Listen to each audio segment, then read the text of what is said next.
So hey guys, this is your favorite fictional vortex. So in this video, we will see what if Naruto was the sage son of the previous demon lord Naruto x Mio Naruse, the testament of Sister New Devil. But before we start, remember to subscribe and like this video. Now let's start. Chapter 1. An Unwanted Legacy. The rain fell in perfectly straight, silver lines. A metronomic drumming against the reinforced plasteel windows of the penthouse.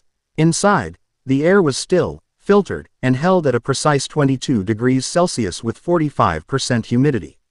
Every parameter of the environment was a choice, a line of code in the complex symphony of automated systems that constituted Naruto's self-imposed isolation. He sat not on a chair, but on a cushion of air. A subtle distortion of the localized gravitational field, his back ramrod straight. Before him, holographic displays shimmered, not with financial data or frivolous entertainment, but with cascading strings of arcane formulae and quantum mechanical equations. He was cross-referencing the energy decay patterns of a ninth circle demonic transmutation array with the theoretical models of quark gluon plasma. For him, this was leisure. His physical form was a study in controlled potential. Clad in simple, charcoal gray trousers and a form-fitting black shirt that did nothing to hide the lean, corded muscle of his frame, he appeared to be in his late teens. His hair, a startling crimson that seemed to drink the ambient light, was cut short, practical. But it was his eyes that truly set him apart.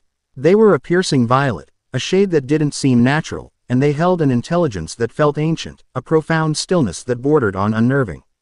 There was no wasted movement in him. When he reached out to manipulate a holographic construct, his fingers flowed through the air with an impossible, surgical grace. The world outside his window, the sprawling, neon-drenched metropolis of Neo-Kyoto, was a distant, irrelevant noise. He had curated his existence to be one of perfect order, a fortress of solitude built not of stone, but of logic, data, and overwhelming power. This was his peace, a quiet rebellion against the chaotic, blood-soaked legacy of his birthright. A soft chime, a melodic three-note sequence that was the only alert permitted to bypass his concentration protocols, echoed through the minimalist space. It was the perimeter ward, the outermost layer of his defenses. Not a breach, but a request for entry.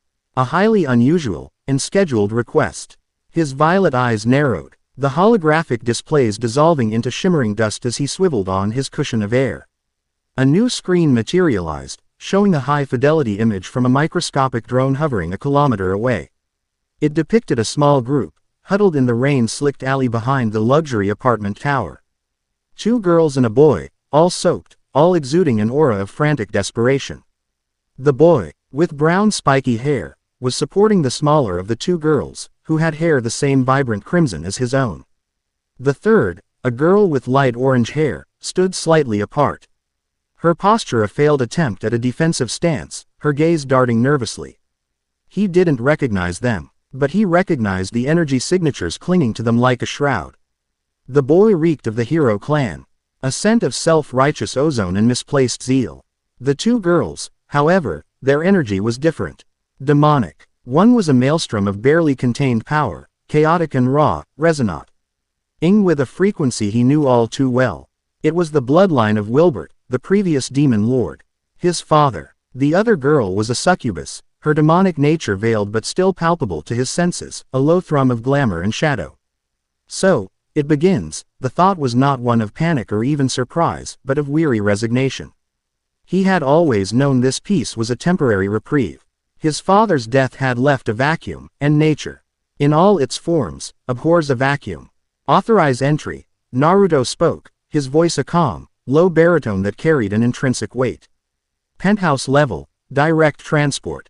Sanitize and stabilize. Acknowledged, replied the calm, synthesized female voice of his integrated home AI, core. In the alley, the trio flinched as the very air around them seemed to shimmer and dissolve. Their rain-soaked forms were enveloped in a column of silent, blue light, and with a sensation akin to falling without moving, they vanished. They reappeared a moment later in the center of Naruto's sprawling living space. The transition was seamless. They were no longer wet. A microscopic sonic field had atomized the water, and their core temperatures were already being restored to safe levels. The stench of desperation and hero clan zealotry was being scrubbed from their energy signatures by invisible arcane filters woven into the very structure of the room. The boy, Basara Tuju, stumbled, catching the red-haired girl before she could fall. He looked around wildly, his hand instinctively reaching for a sword that wasn't there. His senses, honed by years of hero training, were screaming at him. He was surrounded by power, an ocean of it, calm and deep and utterly terrifying. It wasn't aggressive, but its sheer scale was suffocating. "Who are you?" Basara demanded, his voice cracking with exhaustion and fear. He pushed the two girls behind him, a futile gesture that Naruto noted with a flicker of detached interest. Naruto's grav cushion dissipated, and he stood, his feet making no sound on the polished obsidian floor. He was taller than Basara, his presence filling the room without him needing to raise his voice or make a single threatening move. His violet eyes swept over them, a gaze that felt like being scanned, analyzed, and catalogued on a molecular level. "You are the one seeking entry into my domain," Naruto stated, his tone flat, analytical. "The onus is on you to provide identification, not the other way around. You have 60 seconds before I eject you into low orbit. The fall will be unpleasant." Maria, the succubus, stepped forward slightly. She forced a bright, if strained, smile. Now, let's all be reasonable. We were told to seek you out. My name is Maria, and this is my master, Mio, and our associate, Basara. We're in a bit of a pickle, you see." Naruto's gaze shifted to her. He saw the layers of her persona. The cheerful airhead, the loyal servant, the terrified young woman, and beneath it all, the keen, calculating mind of a succubus trying to gauge a threat. "Your pickle involves being hunted by at least 3 separate demonic factions and a rogue element of the hero clan. Your escape route was sloppy, you left a trail of residual energy a blind hellhound could follow, and your associate is running on fumes. You were not in a pickle. You were 10 minutes away from being a messy headline on the supernatural news wire." Maria's smile faltered, her eyes widening. Basara grit his teeth. Everything he said was true. They had been ambushed leaving their last temporary hideout, and it had been a desperate, running battle across the city. He'd only managed to get them here thanks to a desperate, last-ditch teleportation scroll his father had given him, one key to this very address. The red-haired girl, Mio, finally spoke, her voice trembling but laced with an undeniable steel. "My father was Wilbert. I am Mio Naruse. I am his heir. Who are you? And why did my father's most trusted advisors tell me to find this place?" Naruto's expression did not change, but an infinitesimal shift occurred in the room's atmosphere. The calm pressure intensified, becoming a palpable weight. His violet eyes locked onto hers, seeing the same crimson hair, the same proud set of her jaw, the same nascent, untamed power that he saw in his own reflection. "Wilbert was my father as well," he said simply, the words dropping into the silence with the force of a physical blow. "My name is Naruto, and it would seem, little sister, that you have brought the war one chose to abandon directly to my doorstep." The revelation hung in the air, thick and suffocating. Basara stared, dumbfounded. Maria's jaw was agape, her succubus senses reeling from the implications. Mio looked as though she had been struck. She had known she had a legacy, a dangerous one. But she had never been told she had a brother. Before anyone could process the shock, a jarring klaxon, sharp and violent, blared through the penthouse. It was an alert Naruto had never heard in the 5 years he had occupied this sanctuary. "Primary defense grid breached," Core announced, her synthesized voice devoid of its usual calm and laced with a new, urgent edge. "Hostile teleportation signature. Sub-level 7. They bypassed the outer wards." Naruto's head snapped toward a far wall, his calm demeanor finally cracking to reveal something cold and lethal underneath. Bypassed. The word was a razor's edge. His wards were woven from demonic runes, quantum entanglement, and temporal paradoxes. They could not simply be bypassed. It meant the enemy had a key, an intimate knowledge of his father's work. "Seal the penthouse. Deploy countermeasures," Naruto commanded, already moving.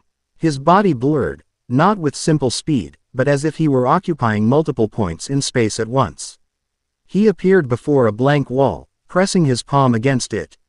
The obsidian surface rippled, and a section slid away to reveal a rack of advanced weaponry and AR. Kane artifacts that made Basara's hero-forged sword seem like a child's toy. What's happening? Mio cried out, shrinking back. They followed you, Naruto said without turning, his hands a blur as he strapped sleek black bracers to his forearms. Or, more accurately, they were allowed to follow you. You were bait, and you led them straight to me. He glanced back at them, his violet eyes glowing with a faint, internal light. Stay behind me, do not touch anything, and try not to die. The elevator at the far end of the room exploded inward, not with a bang of conventional explosives, but with a silent implosion of twisting space. Shards of metal and composite material were sucked into a miniature, swirling vortex of purple energy, which then dissipated, leaving a gaping hole. From the darkness of the shaft, 3 figures emerged. They were demons, but not the brutish, monstrous kind. They were clad in elegant, obsidian armor that seemed to shift and writhe like living shadow. Their aces were concealed by helms forged in the shape of snarling beasts, and they carried long, serrated blades that pulsed with a sickly green light. The one in the center, clearly the leader, was larger than the others. And the ambient energy in the room warped around him, bending light and sound. The lost son, the lead demon boomed, his voice distorted by his helm, echoing with a metallic rasp. Quote, the prodigy who forsook his birthright to play with human toys. Lord Zeston sends his regards. He is most eager to claim the legacy of Wilbert. The girl is the key, but you are an unforeseen complication. Surrender, and he may grant you a swift end. Naruto finished securing his bracers. A low hum emanated from them, and lines of crimson energy traced intricate patterns across their surface. He turned to face the intruders, his expression one of utter, chilling calm. Zeston, Naruto mused, the name tasting like ash in his mouth. My father's most ambitious, and least imaginative, general. Tell me, does he still believe that monologuing before a fight grants some sort of tactical advantage? The lead demon bristled. Insolent whelp. You dare. He never finished the sentence. Naruto's arm blurred. It wasn't a punch or a magical blast. From the bracer on his right forearm, a projectile the size of a needle, nearly invisible to the naked eye, shot across the room. It traveled not at the speed of sound, but at a significant fraction of the speed of light. It struck the lead demon's helmet. There was no impact, no sound. For a microsecond, a spiderweb of hairline, crimson cracks appeared on the obsidian helm. Then, the demon's head simply ceased to exist, atomized in a silent flash of light and a brief, violent release of kinetic and thermal energy. The armored body stood less for a second before collapsing like a puppet with its strings cut, its armor clattering on the floor. The 2 remaining demons froze, their postures radiating pure shock. They were elite warriors, veterans of the demon realm's bloodiest conflicts. They had never seen anything like it. Basara, who had drawn his own spectral blade, Brynhilder, felt a cold sweat run down his spine. The sheer, Sual lethality was beyond anything he had ever witnessed from the hero clan's strongest fighters. It wasn't a battle, it was an execution. He was a fool to send assassins who announced their presence, Naruto said, his voice dropping a few degrees. And you were fools for following him. He raised his left hand, palm open. Core, activate the unwelcome mat. The floor beneath the 2 remaining demons lit up. A complex, circular array of glowing red runes flared into existence. The demons cried out, not in pain, but in sheer terror, as they felt their demonic energy being drained, siphoned away into the building's arcane core. Simultaneously, the gravity in their specific location increased 100-fold. Their advanced armor groaned and buckled, and they were slammed to the floor with forced to crack the nigh indestructible obsidian tiling. Pinned, powerless, and terrified, they could only glare up at the crimson-haired figure who approached them. Naruto crouched beside one of the immobilized demons. Lord Zeston's plan. I want all of it. His troop deployments, his political alliances, his timetable for assaulting the moderate faction's strongholds, and most importantly, how you bypassed my wards. You have 10 seconds to provide a satisfactory and complete answer. After that, I will be forced to extract the information directly from your neural pathways. My methods are thorough. He didn't need to elaborate. The pure, undiluted menace in his calm voice was more terrifying than any overt threat. The demon, his bravado shattered, began to stammer, spilling every detail. He knew in a desperate torrent of words. Mio watched, her heart pounding a frantic rhythm against her ribs. This was her brother, a being of terrifying power and ruthless efficiency. He was nothing like the kind, gentle image she had held of her father. This was a predator, a creature of cold logic and lethal force. And he was, at that moment, the only thing standing between her and a horrifying death. She felt a strange, conflicting mix of terror and a profound, undeniable sense of safety. The interrogation was brief and brutally efficient. Naruto absorbed the information, his violet eyes processing the data with the speed of a supercomputer. Zestin had allied himself with a faction of fallen angels and had somehow acquired a relic from their father's private laboratory, a dimensional K.Y that could temporarily negate specific ward frequencies. That was how they had gotten in. They had used Mio as a blood-scent lure, knowing that eventually, she would seek out one of her father's hidden sanctuaries. They had not, however, counted on one of them being occupied by his forsaken elder son. Once he had everything he needed, Naruto stood. The demon, having served his purpose, looked up with a glimmer of hope. "I've told you everything. Let me go." Naruto's expression was unreadable. "I am a proponent of efficiency. Releasing you would be inefficient. You would report my existence to Zestin, forcing him to alter his plans. That would require me to expend additional energy recalculating my response. A waste of resources." He raised his hand, and the gravity field around the 2D Emmons intensified to an absolute singularity. For a fraction of a second, their bodies, their armor, their very existence, were crushed into a point of infinite density before winking out of reality. There was no blood, no gore. Just a quiet severance from the universe. He turned back to the stunned trio. Basara had lowered his sword, his face pale. Maria was clutching Mio's arm, her bubbly persona completely gone, replaced by a stark, professional wariness. Mio herself was looking at him with wide, unblinking eyes. "This location is compromised," Naruto stated, walking back toward the center of the room. The hole in the wall sealed itself, the floor repaired the cracks, and the ambient purification fields worked overtime to scrub the lingering traces of the intruders from the atmosphere. Within seconds, it was as if the fight had never happened. Zestin knows this sanctuary's frequency now.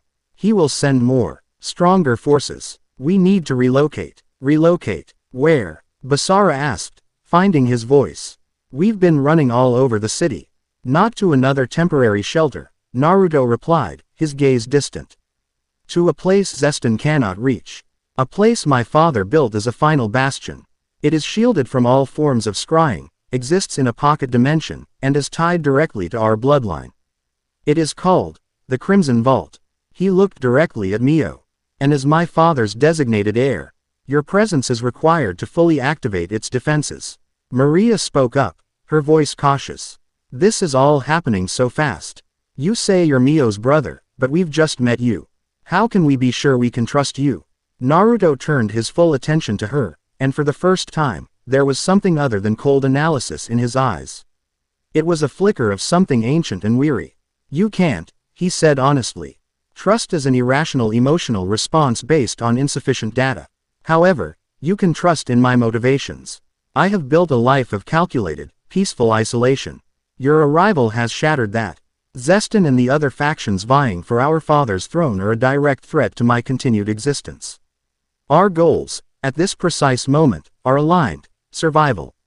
I will protect Mio because her survival is intrinsically linked to my ability to return to a state of undisturbed quiet. I am your most logical, and most powerful, ally. Do you require further proof? He gestured to the spot where the demons had been. The point was made. Mio took a hesitant step forward, pulling away from Maria's protective grasp. My father, what was he like? The people who raised me, they never spoke of him. They only told me he was an important, powerful man. Naruto's gaze softened almost imperceptibly. He was a scholar, not a king. A scientist, not a warrior. He saw the demon realm not as a kingdom to be ruled, but as a complex system to be understood. He was the most intelligent being I have ever known. He was also a pragmatist. He understood that power was necessary to protect his research. To protect his family. He looked from Mio to the cityscape outside the window. He sought to usher in an age of reason for our people, to move beyond the endless cycles of conquest and destruction. That is why they killed him. The fools who profited from chaos could not abide a leader who promised order. A silence fell, filled only by the hum of the apartment's systems and the distant, drumming rain. In that moment, Mio saw past the lethal warrior. She saw the son of the father she never knew, a son who seemed to carry the weight of that legacy in his every word and action. "Okay," Mio said, her voice small but firm. "I trust you. We'll go with you." Basara looked at her, then at Naruto, and gave a reluctant nod. He didn't like it, but the crimson-haired enigma was right. He was their best, and only, option. A logical decision, Naruto said, turning away. "Pack nothing. Anything you possess is irrelevant. The vault will provide." He walked towards the center of the room, where a section of the floor began to glow, a transportation circle far more complex than the one that had brought them there. "Prepare yourselves. Trans-dimensional travel can be disorienting for the uninitiated." As Mio, Maria, and Basara stepped onto the platform, Mio looked at her newfound brother's back. He stood tall and unyielding, a pillar of strength in the storm that had just broken over her life. She was the heir to the Demon Lord, a title she had never wanted, and she was being hunted by forces she couldn't possibly fight. But she was no longer alone. She had a brother, and though he was a terrifying, coldly logical stranger, she had a feeling that the demons of the world had just made a very, very grave mistake by disturbing his peace. The light of the teleportation circle enveloped them, and with a lurch that felt like their atoms were being unwritten and then rewritten, the penthouse apartment vanished, replaced by an overwhelming sense of ancient power and impossible space. They had arrived at the Crimson Vault, and for Naruto, the quiet life he had so meticulously constructed was well and truly over. The legacy he had run from had finally caught up to him, and it had a frightened, red-haired girl's face. The transition was not merely a physical relocation, it was a sensory assault. One moment they were in the sterile, air-conditioned environment of the penthouse. The next they were standing in a space that defied conventional geometry. They were on a platform of smooth, black stone that floated in an endless, star-strewn void. Above them, an ebullition of crimson and violet swirled in slow, majestic patterns. Below, there was only the infinite blackness of space. A gentle, humming energy permeated the air, smelling of ozone, old stone, and something else, a faint, metallic scent like freshly spilled blood. Before them, a bridge of solidified light extended from their platform to a colossal structure hanging in the void. It was a fortress, an inverted ziggurat of the same black stone, vast beyond comprehension.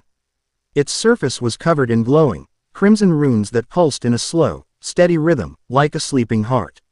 Lines of energy, like arterial veins, flowed across its architecture, converging on a single, massive gate at the lowest, widest point of the inverted structure. It was a place of breathtaking, terrifying beauty, a monument to a power that could command reality itself. "Welcome," Naruto's voice cut through their awe, grounding them. "To my father's true laboratory. And our new home." Basara, who had seen his fair share of supernatural locations, could only stare. This is impossible. A construct of this size and stability, the energy requirements would be astronomical. "My father had a unique understanding of celestial mechanics," Naruto explained, his tone holding a rare, almost imperceptible note of pride. "The vault does not consume energy in the conventional sense. It is anchored to a captive singularity, siphoning power from the event horizon. It is self-sustaining and, for all intents and purposes, eternal." He began to walk across the bridge of light, his footsteps silent. The other three followed, their own steps echoing slightly in the vast emptiness. As they approached the gate, Mio felt a strange resonance in her blood. The crimson runes on the fortress walls seemed to brighten in response to her proximity. The gate itself was a masterpiece of arcane engineering, a solid slab of stone 50 meters high, with no visible seams or hinges. At its center was a circular indentation. Naruto stopped before it and turned to Mio. "The vault has been in a dormant, low-power state since father's death," he explained. "It can only be fully awakened by his designated heir. It requires a blood sacrifice." Mio paled. A sacrifice. Naruto gave a slight shake of his head. A symbolic one. A drop of your blood, placed in the central lock. It will verify your genetic marker and seed PR. I marry command of the vault's systems to you. As his son, I have secondary access, enough to use its basic functions, but you hold the master key. He produced a small, ornate silver knife from a sheath on his belt. It was clearly an artifact of some power, the air around it shimmered. He offered it to her, hilt first. Mio hesitated, her hand trembling. It was one thing to be told she was the demon lord's heir. It was another to literally bleed for the title. Maria placed a reassuring hand on her shoulder. Basara watched Naruto, his suspicion still warring with his pragmatism. Taking a deep breath, Mio accepted the knife. The moment her fingers touched the hilt, it flared with a warm, red light. She pricked the tip of her thumb, and a single, perfect bead of crimson blood welled up. With Naruto guiding her hand, she pressed her thumb into the indentation on the gate. The effect was instantaneous and spectacular. The drop of blood spread across the stone, not like a liquid, but like a fire, filling every engraved rune on the gate with brilliant crimson light. The light surged outward, a tidal wave of energy that washed over the entire fortress.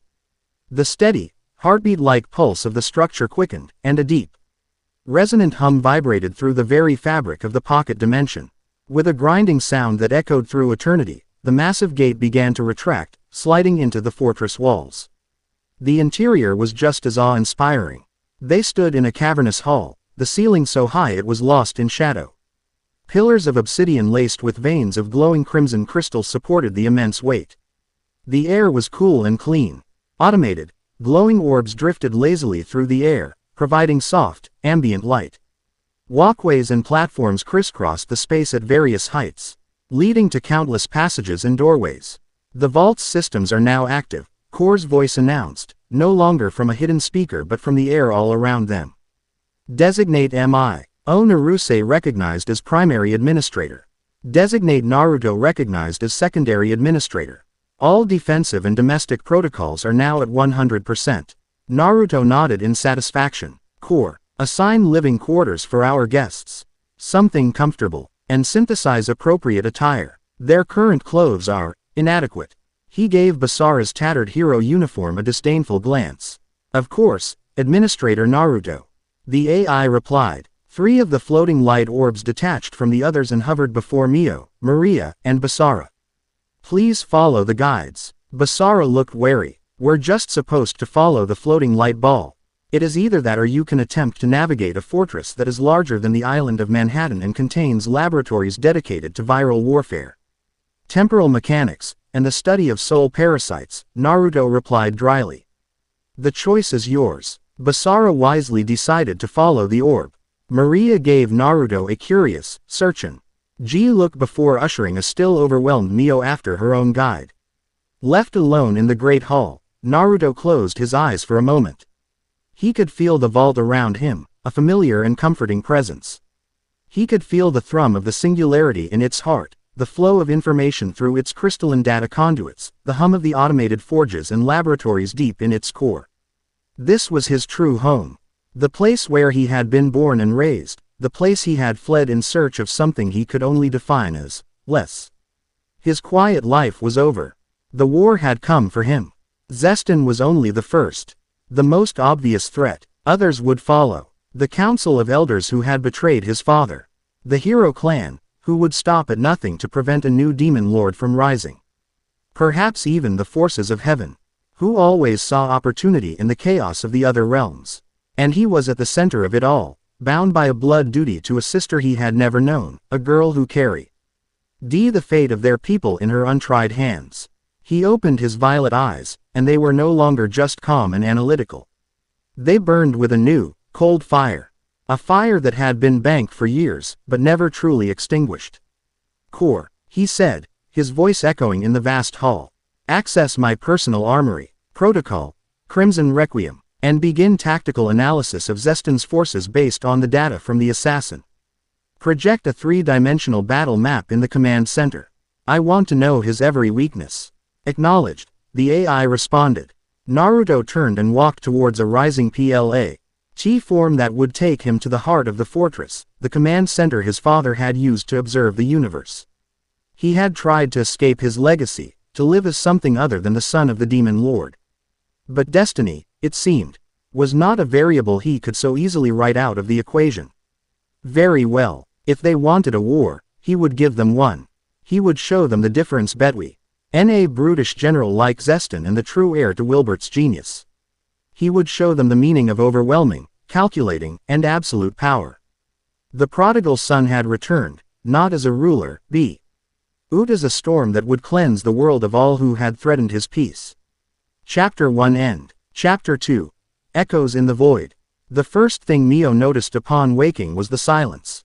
It was not the oppressive, empty silence of a sealed room, but a deep, resonant quiet that seemed to hum at the very edge of hearing.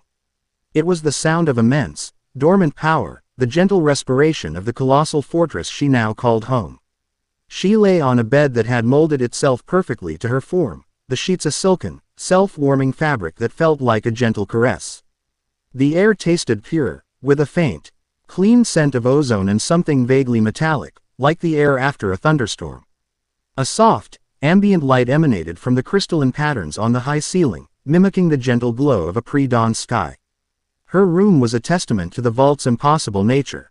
It was spacious, larger than the entire apartment she had shared with Maria, with one wall made of a transparent material that looked out not upon a cityscape, but upon the swirling, majestic vista of the void. A crimson nebula, impossibly close, painted the starfield in shades of wine and rose. There was a desk of polished, black metal, a walk-in closet that shimmered with a faint energy field, and an adjoining bathroom where the water temperature was pre-adjusted to her exact body temperature before she even turned the knob. It was a prison of impossible luxury, a gilded cage in the heart of infinity. A chime, soft as a wind-blown bell, sounded.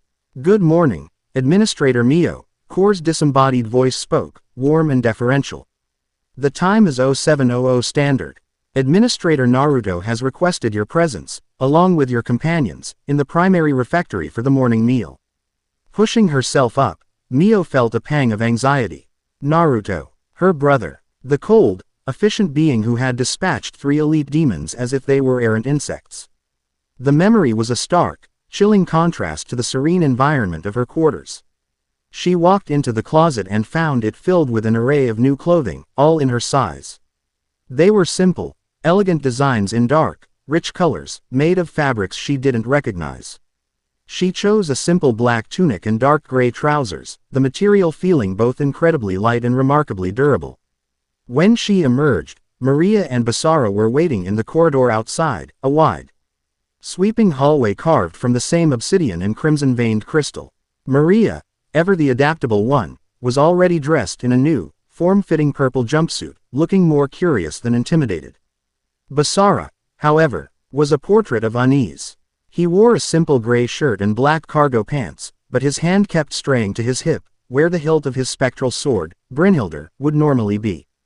The vault's internal stasis fields prevented the summoning of such weapons without explicit permission, a fact he was clearly chafing under.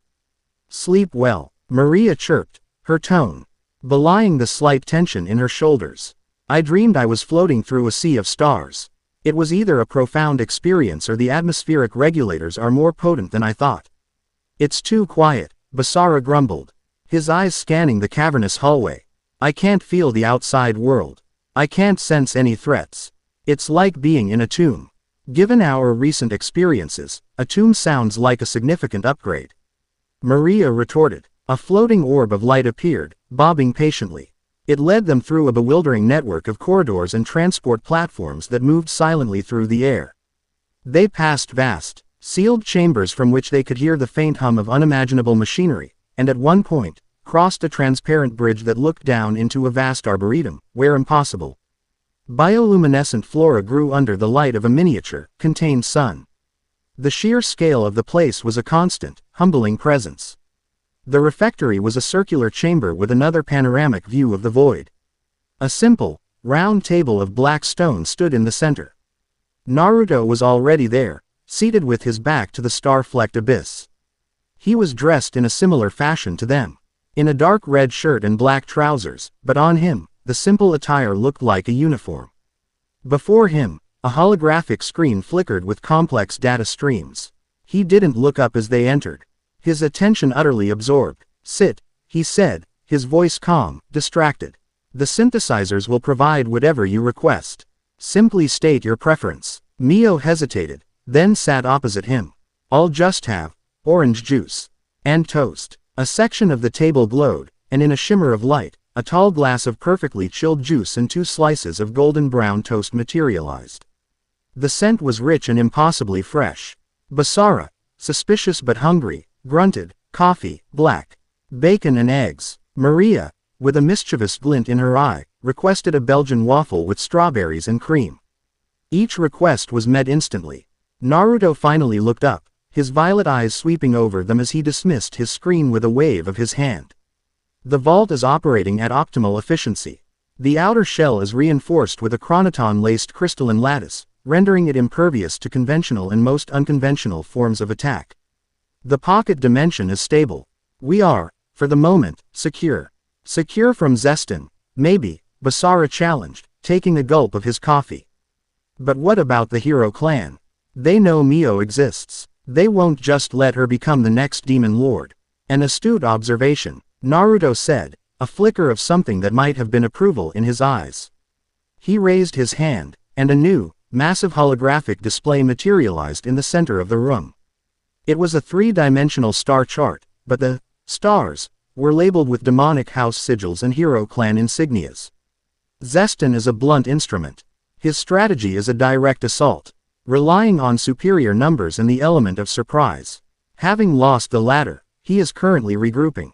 The data I extracted from his assassins has allowed me to model his command structure and logistical capabilities.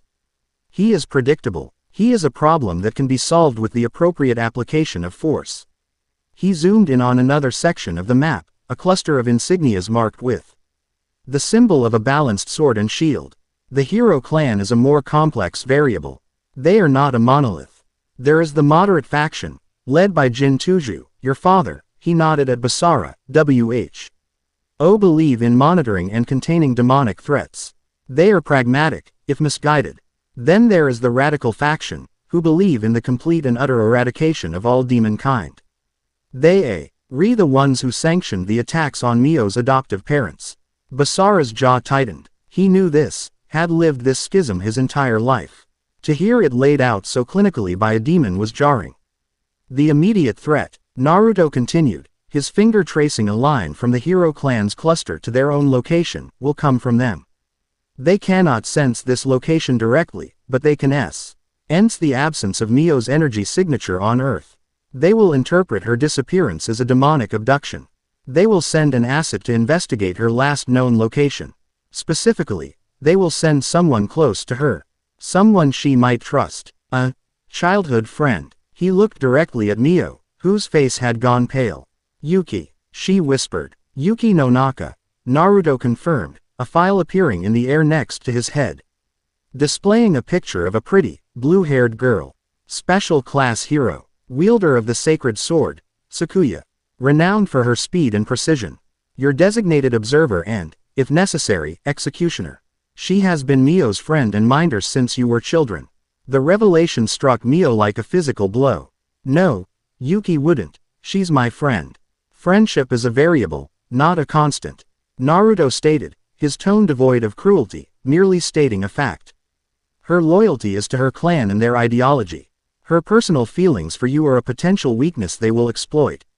She will be ordered to find you, to rescue you.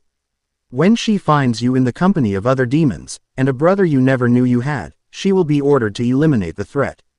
That means us, and if you refuse to be saved, it will mean you. We have to warn her. Mio insisted, standing up. Talk to her. She'll listen to me. Negative. Naruto's voice was firm, cutting through her plea. Any attempt at communication will be traced. It would reveal our hand. We must wait for her to make the first move. And she will. He zoomed the map in on a single, glowing red int. The coordinates of his penthouse apartment. She is already there. As if on cue, an alert chimed through the refectory. External sensor probe detected, Core announced. Originating from the same known coordinates of Administrator Naruto's terrestrial residence. A high-energy particle stream is scanning the dimensional frequency. She's fast, Naruto noted with detached appreciation. She's using a particle lance to scan for residual teleportation energy, trying to trace our destination vector. He stood up, the holographic map dissolving.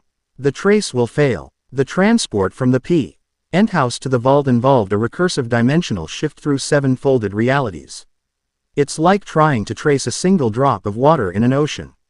But her presence confirms my hypothesis. The first test has arrived. So what do we do? Basara asked, his hand instinctively going to his hip again. Wait for her to find a way in. No, Naruto said, turning to leave. We will extend an invitation. His plan was audacious in its simplicity and breathtaking in its arrogance. He intended to open a very brief, very narrow, and highly unstable wormhole back to the penthouse, just long enough for Yuki's sensors to get a lock. And then collapse it, forcing her to make a blind jump to their dimension. She would be lured into the vault's territory, on his terms. Maria, Naruto commanded, you will stay with Mio in the command center. Your succubus abilities allow you to sense emotional shifts. I need you to monitor Mio. Her emotional state is linked to her demonic power. A spike in Phi or distress could cause an uncontrolled energy release, which could be catastrophic within the vault's delicate systems. Maria nodded, her playful demeanor replaced by a serious focus. Understood. Basara, Naruto continued, his violet eyes locking with the young hero's. You are coming with me to the gate hall. She will perceive you as a prisoner, a human to be rescued. Your presence will be a useful misdirection. Basara bristled. A distraction. I'm not some bait. You are precisely that, Naruto countered without heat. You are also the only one among us, besides myself, with formal combat training. When she arrives, she will be disoriented. Her primary target will be me. I need you to engage her, briefly. Not to defeat her, but to test her capabilities, her fighting style, her reaction times. I need data. Your role is crucial. Do you understand? The directness and unexpected validation of his skills seemed to mollify Basara. He hated being a pawn, but being a crucial pawn was something his hero mindset could accept. Fine, but if I see a chance to end this without a fight, I'm taking it. Your optimism is noted, Naruto said, a hint of dry sarcasm in his tone. And irrelevant. The gate hall was as vast and silent as when they first arrived. Naruto stood at the center, before the immense, sealed gate, with Basara a few meters behind him, Brynhildr now summoned and shimmering in his hand. High above, in an observation chamber with a one-way transparent wall, Mio and Maria watched, their faces etched with worry. Core, Naruto said to the air. Begin the sequence. Target the penthouse. Create a stable singularity, aperture of 3 meters, for precisely 0.5 seconds. On my mark. Calculations complete. Ready to execute, the AI replied. Naruto closed his eyes, his hands clasped behind his back. Basara could feel the power in the room shift. The ambient hum intensified. The very air grew thick, heavy with potential energy. He could feel the fabric of space-time groaning under an invisible strain. It was terrifying, and a part of him, the hero part that craved battle, thrilled to it. Mark. For half a second, a perfect circle of shimmering, distorted reality appeared in the center of the hall.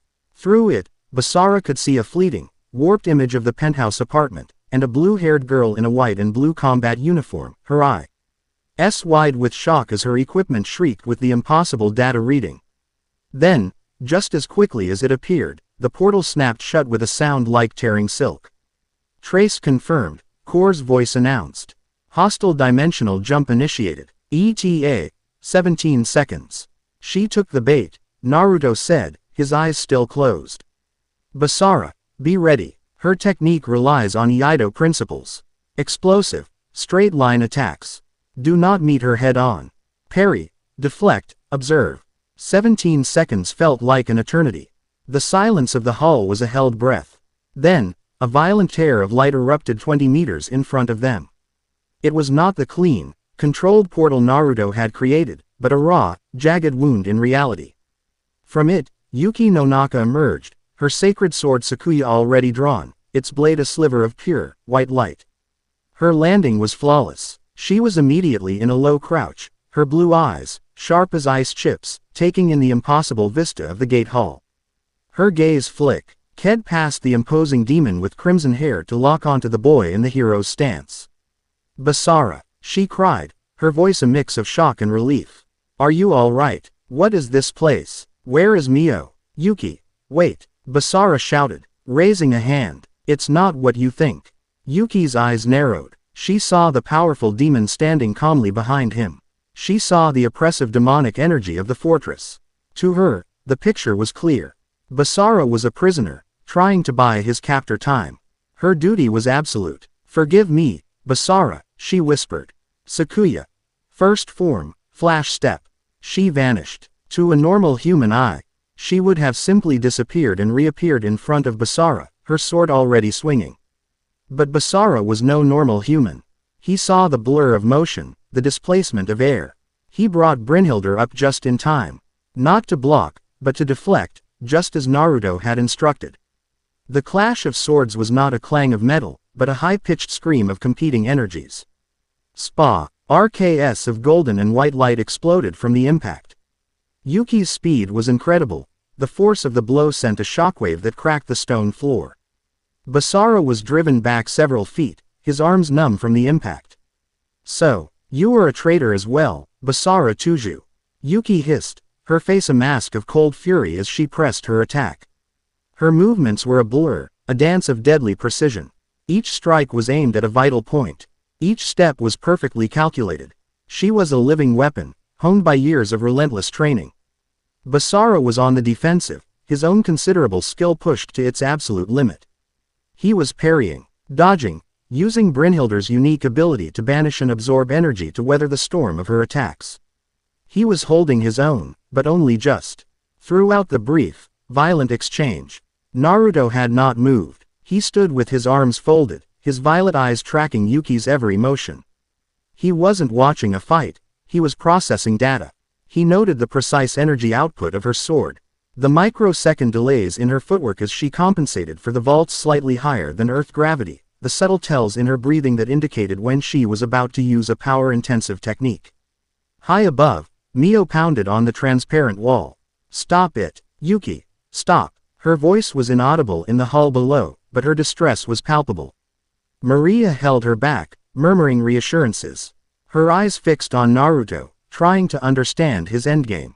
After 30 seconds of furious combat, Naruto spoke, his voice cutting through the din of battle as if it were a whisper in a library. "Data acquisition complete. Basara, stand down." The command was so absolute, so filled with calm authority, that Basara instinctively disengaged, leaping back from Yuki's next strike.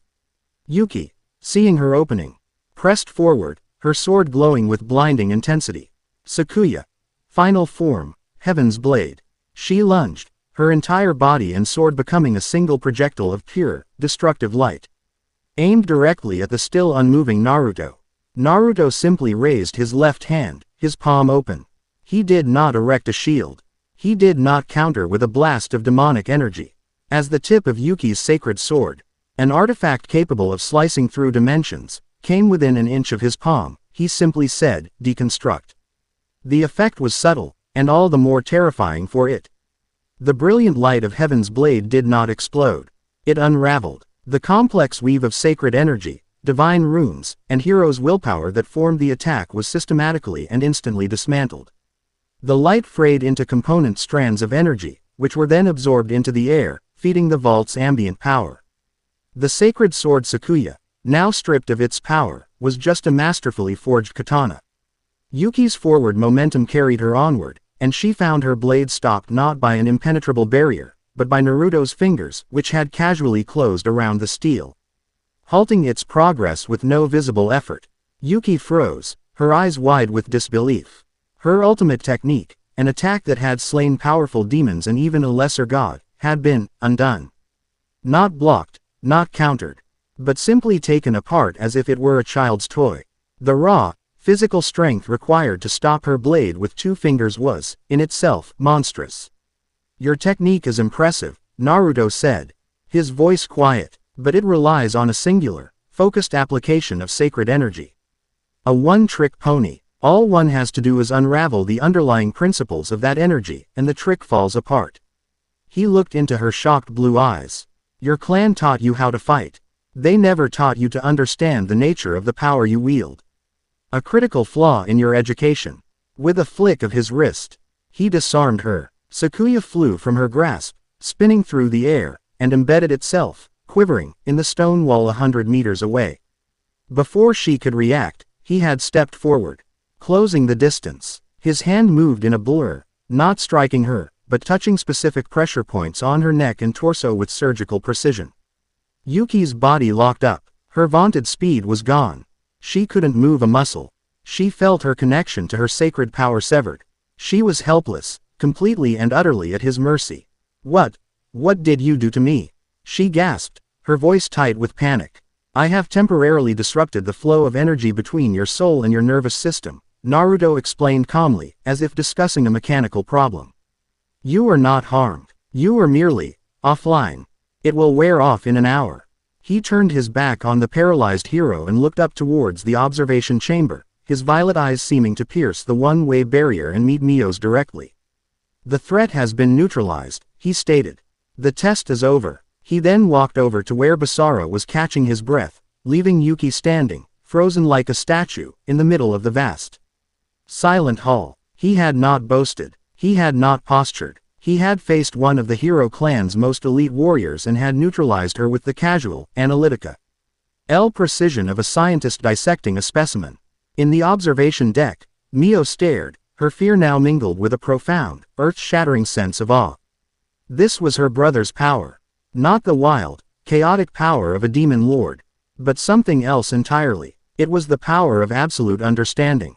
And as she looked at the frozen form of her oldest friend, and then at the calm, crimson-haired figure who now controlled their fate, she realized the rules of her world had not just been broken, they had been completely rewritten. Chapter 2 End. Chapter 3. The Logic of Trust. The aftermath of the confrontation was a profound, ringing silence in the vastness of the gate hall. The ozone scent of deconstructed sacred energy hung faintly in the air, a phantom of the violence that had been so effortlessly unmade. Yuki Nonaka stood as a porcelain doll, frozen mid-stride, her face a mask of disbelief and impotent fury. Her blue eyes, the only part of her that could still move, darted between the calm, crimson-haired demon before her and her sword, Sakuya, which was still embedded like a silver accusation in the distant obsidian wall. It was a perfect portrait of nullified power, a testament to a victory won not through greater force, but through superior understanding. From the observation deck, a transport platform descended silently, bearing Mio, Maria, and Basara. Mio's feet hit the floor before the platform had fully settled, and she ran forward, stopping a few feet from her friend. Her hands were clenched into fists at her sides, a maelstrom of emotions warring on her face, anger at the attack, fear for her friend's safety, and a deep, aching sorrow. Yuki, why? The question was a whisper, yet it echoed in the cavernous space. I thought we were friends. Basara came to a stop beside her, his expression grim. He looked at Yuki's paralyzed form, then at Naruto, who was observing the scene with a detached, almost clinical interest. Is this necessary? Basara asked, his voice low. She's beaten. You don't have to humiliate her. This is not humiliation, Naruto corrected, his tone as level and dispassionate as a science lecture. It is a controlled state, designed to prevent further immediate hostilities and create an environment conducive to dialogue. Her nervous system is temporarily firewalled from her anomalous energy source. She is, for all intents and purposes, a baseline human. Perfectly healthy, temporarily unarmed. He made a subtle gesture with his hand. Core, retrieve the artifact. High on the wall, a small, almost invisible panel slid open, and a multi-jointed robotic arm emerged. It moved with silent, fluid precision, plucked Sakuya from the stone as if it were a thorn, and retracted. A moment later, a small, hovering drone floated down and presented the sword to Naruto. Who took it by the hilt? He held the legendary blade, examining its craftsmanship with an appraiser's eye. Masterful forging, he commented, running a thumb along the flat of the blade. Which did not cut him. The alloy is folded over 1,000,000 times, each layer infused with a prayer. A powerful focusing tool for a dedicated mind. But ultimately, it is just that, a tool. Its power is entirely dependent on the wielder's conviction. And conviction, when based on flawed premises, is merely a well-manicured form of ignorance. He looked at Mio's distressed face. Quote, "We cannot have a productive conversation here. This hall is designed to intimidate, to project power. That purpose has been served. We require a different setting." He turned. "Core, transport our guest to Cognition Chamber 7.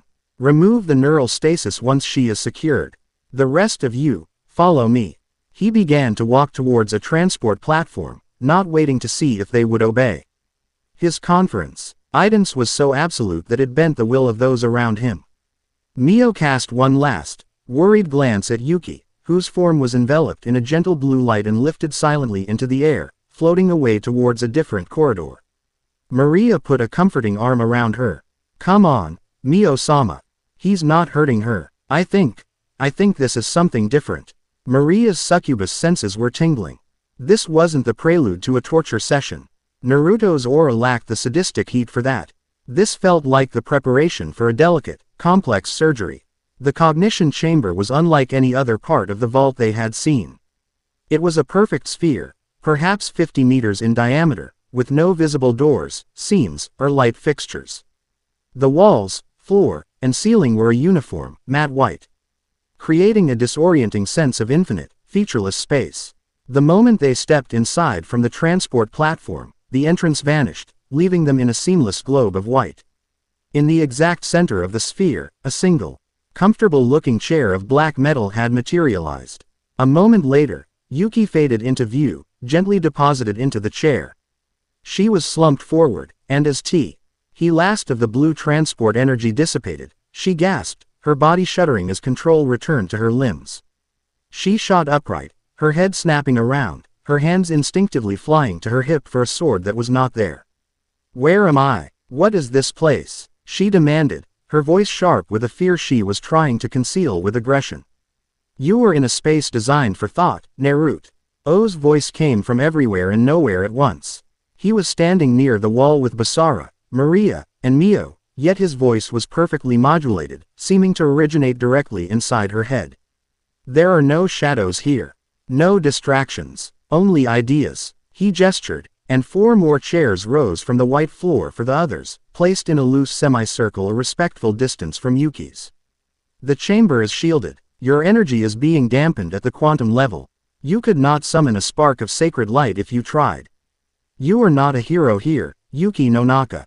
You are not a weapon. You are simply a person.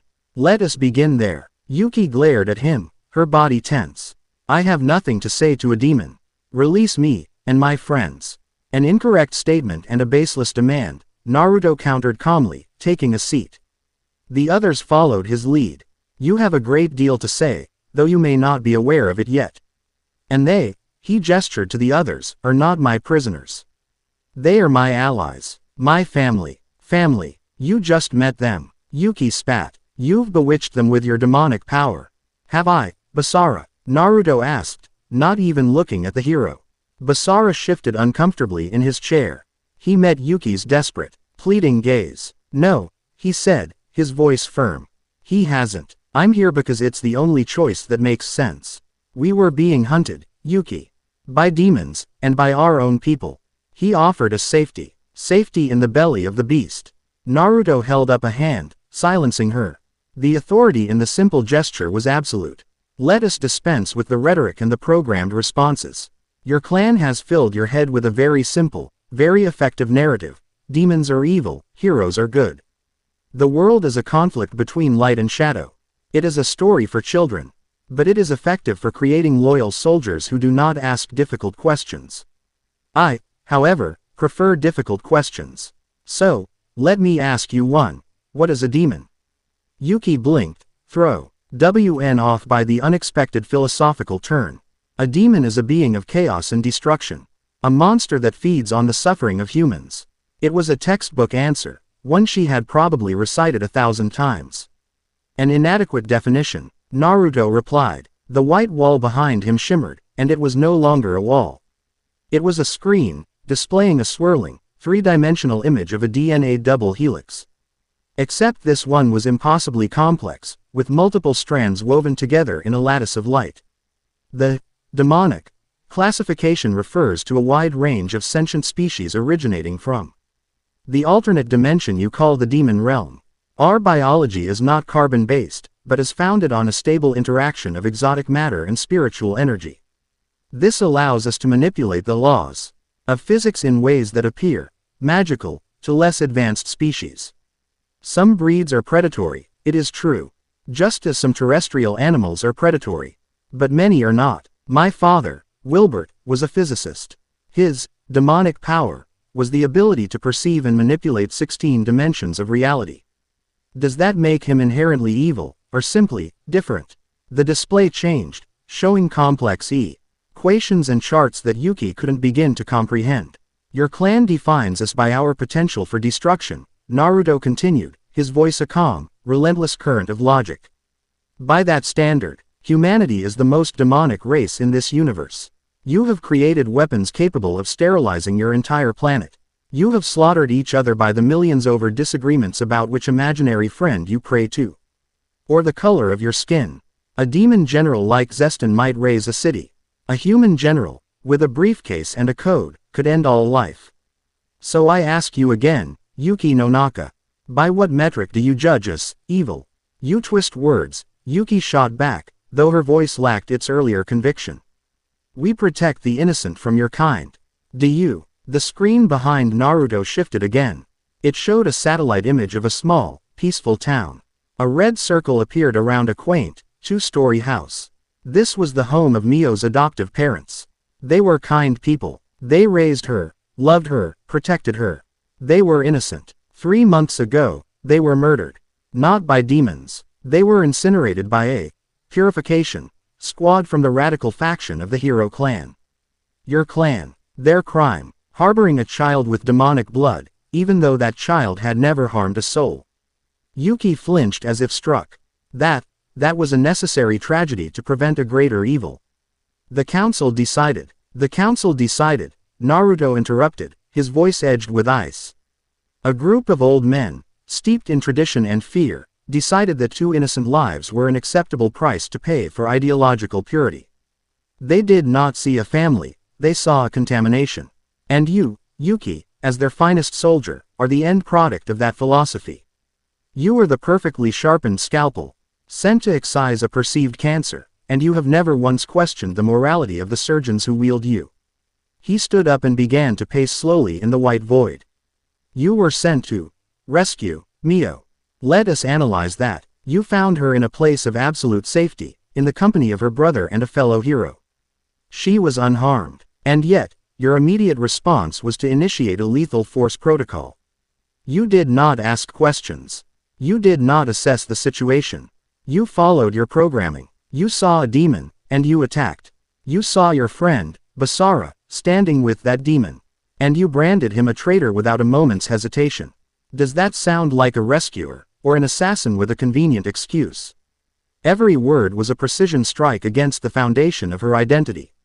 She had always seen herself as a knight, a protector. He was recasting her as a fanatic, a mindless weapon. You're wrong, she whispered, her hands clenched on the arms of her chair. Mio needs to be saved from herself. From her blood. It will consume her. At this, Mio, who had been listening with tears in her eyes, finally found her voice. She stood up, her small frame trembling not with fear, but with a burgeoning anger. Saved from myself, she demanded, walking towards Yuki until she stood directly before her chair. You were my best friend, Yuki. When I was scared of the dark, you held my hand. When I scraped my knee, you were the one who carried me home. Did you see a monster then? Mio, Yuki stammered, unable to meet her gaze. I am scared right now, Mio continued, her voice growing stronger.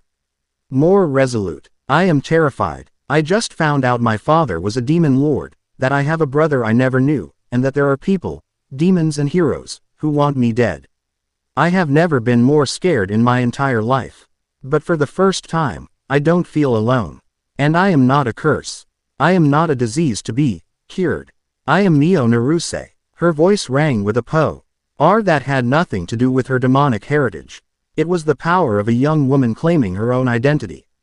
The air around her shimmered faintly with a crimson aura, an unconscious manifestation of her will. Naruto watched the display with a neutral expression, but inwardly, he was impressed. Logic could dismantle an argument, but only genuine emotion could rebuild a conviction. Mio was learning to wield a different kind of power, and it was just as potent as his own. Mio leaned closer to Yuki, her eyes pleading. Naruto hasn't hurt me. He hasn't forced me to do anything. He saved us. And everyone else was trying to kill me or use me. He gave me a choice. He is my brother, Yuki. And I choose to be with him. I choose my family. Why can't you accept that? This emotional appeal was a blow that Naruto's logic could never have landed. It bypassed Yuki's conditioning and struck directly at the heart of the girl who had held her friend's hand in the dark. Tears welled in Yuki's eyes. The cold mask of the hero was cracking, revealing the confused, conflicted young woman beneath. Because, Yuki choked out, because my entire life, everything I've been taught, it tells me that I am right and you are wrong. If I accept what you're saying, then my whole world, my purpose, it's all a lie. Perhaps it is, Naruto's voice said, gentler now. He had stopped pacing and was observing the two girls. Or, more accurately, perhaps it is an incomplete truth. A narrative designed to serve the interests of those in power. Yuki looked past Mio, her tear-filled eyes finding Basara. Basara, you believe this? You're willing to turn your back on the clan? On your father? Basara stood and walked over, his expression troubled but resolute. My father is the one who sent us to Naruto, he said. Dropping the first of two bombshells. The teleportation scroll we used was from him. It was a last resort, but he knew this was a place of safety. He leads the moderate faction, Yuki. He doesn't believe in slaughtering every demon just for being a demon. He believes in balance. Yuki stared at him, her mind reeling. Jin Tuju, the legendary hero, had sent his son to the son of the demon lord for protection. The idea was world-shattering. But the radicals, she began. The radicals are the problem, Basara said, his voice hardening. They're the ones who attacked us. They're the ones who killed Mio's parents. They operate outside the council's official command structure half the time, and the elders are too afraid of them to rein them in. Naruto chose this moment to deliver the final, crushing blow. He gestured to the wall, which had gone white again. Your worldview is predicated on a simple conflict, the noble hero clan versus the treacherous demons. But what if the conflict itself is a fabrication? A carefully managed war designed to empower the extremists on both sides. The wall flickered to life again. It displayed a series of encrypted communications, decoded financial transactions, and covert surveillance images. One image showed a high-ranking member of the hero clan's radical faction, a man Yuki recognized as Elder Takahashi, meeting secretly with a demon she recognized from intelligence briefings as one of Zestin's chief lieutenants. This is impossible, Yuki breathed, her face ashen. It's a forgery, a demonic trick. It is data, Naruto stated flatly. Intercepted from a secure channel 2 nights ago. Elder Takahashi has been feeding Zestin information on the moderate faction's movements, including your father's, Basara. In exchange, Zestin's 4 CES stage attacks in territories controlled by the moderates, making them look weak and ineffective. The radicals then use these failures to justify their extreme methods and consolidate their power within the clan. They are not enemies. They are business partners. Their product is war, and their profit is power. And you, and Mio, and all the soldiers and civilians who die in their manufactured conflict are simply the cost of doing business. The chamber was utterly silent. The evidence was irrefutable. The neat, clean lines of Yuki's world, light versus dark, good versus evil, hero versus demon, had been irrevocably, catastrophically blurred. Her clan was not pure. Her enemies were not unified. Her entire life's purpose was built upon a rotten foundation of lies and political manipulation. The men she revered as paragons of virtue were in bed with the monsters she was sworn to destroy. She slumped back in her chair, the fight completely gone from her. She looked broken. All the fire, the conviction, the righteous fury, it had all been extinguished, leaving behind only the cold, gray ash of disillusionment. She looked at Mio's tear-streaked, pleading face. She looked at Basara's grim, determined expression. And she looked at Naruto, who stood watching her not with triumph, but with an unnerving, analytical sympathy. He hadn't just defeated her, he had dissected her soul and shown her every flaw in its construction. "What?" she whispered, her voice cracking, the question addressed to the white, empty space around her. "What am I supposed to do now?" Naruto walked forward until he stood before her. With another gesture, the hovering drone appeared, carrying her sword, Sakuya. He took the blade and held it out to her, hilt first. Yuki stared at the sword, then at him, her eyes wide with confusion. "I am not your enemy, Yuki no Naka," Naruto said, his voice quiet but resonant. "Your enemies are the ones who lied to you, the ones who used your loyalty and your strength for their own selfish ends. I am not offering you a new ideology to pledge allegiance to. I am not asking you to become a demon or betray your people. I am offering you something your clan never has, a choice." He placed the sword across her lap. It felt impossibly heavy. "For the first time in your life, you are free," he said. "Free to think for yourself. Free to question everything you have been taught. I will not hold you prisoner. You are a guest in my home. Observe us. Analyze the data I have provided. Come to your own conclusions. Your body was never my target. It was your mind I sought to disarm. And now, it is free." He turned and walked back towards the others, leaving her alone with her thoughts and her weapon. The restraints on the chair receded into the floor. The energy-dampening field subsided. She could feel the familiar, comforting thrum of her sacred power once more. She could pick up her sword and attack him again. But she didn't. She couldn't. An attack required an enemy. And she no longer knew who the enemy was. She looked down at the sword resting on her knees. Sakuya. The blade that was an extension of her soul, her purpose. For her entire life, it had been a symbol of justice, of light, of heroism. Now, as she stared at her own distorted reflection in its mirror-polished surface, she saw not the proud, confident face of the hero clan's finest, but the lost, confused eyes of a stranger. Naruto's victory was complete. He hadn't broken her will. He had given it back to her, and in doing so, had shattered her world. The four of them left her there, the NCE reappearing and then vanishing as they departed, leaving Yuki no Naka alone in the silent, infinite white of the cognition chamber, with nothing but a sword, a choice, and the terrifying, exhilarating burden of true freedom. Chapter 3 End. Chapter 4. The Forge of Souls and the Gardener of Genesis. The morning meal was a study in profound, excruciating awkwardness. The four of them, Mio, Maria, Basara, and now Yuki, sat at the black stone refectory table, the magnificent panorama of the swirling void before them a backdrop of cosmic indifference to their terrestrial drama. The food, synthesized to perfection, might as well have been ash. Mio kept glancing at Yuki, her mouth half open as if to speak, before thinking better of it and retreating into the safety of dissecting her omelet with surgical precision. Maria, for the first time since they had met her, seemed to have exhausted her supply of cheerful banter, her usual bright smile replaced by a tight, watchful expression.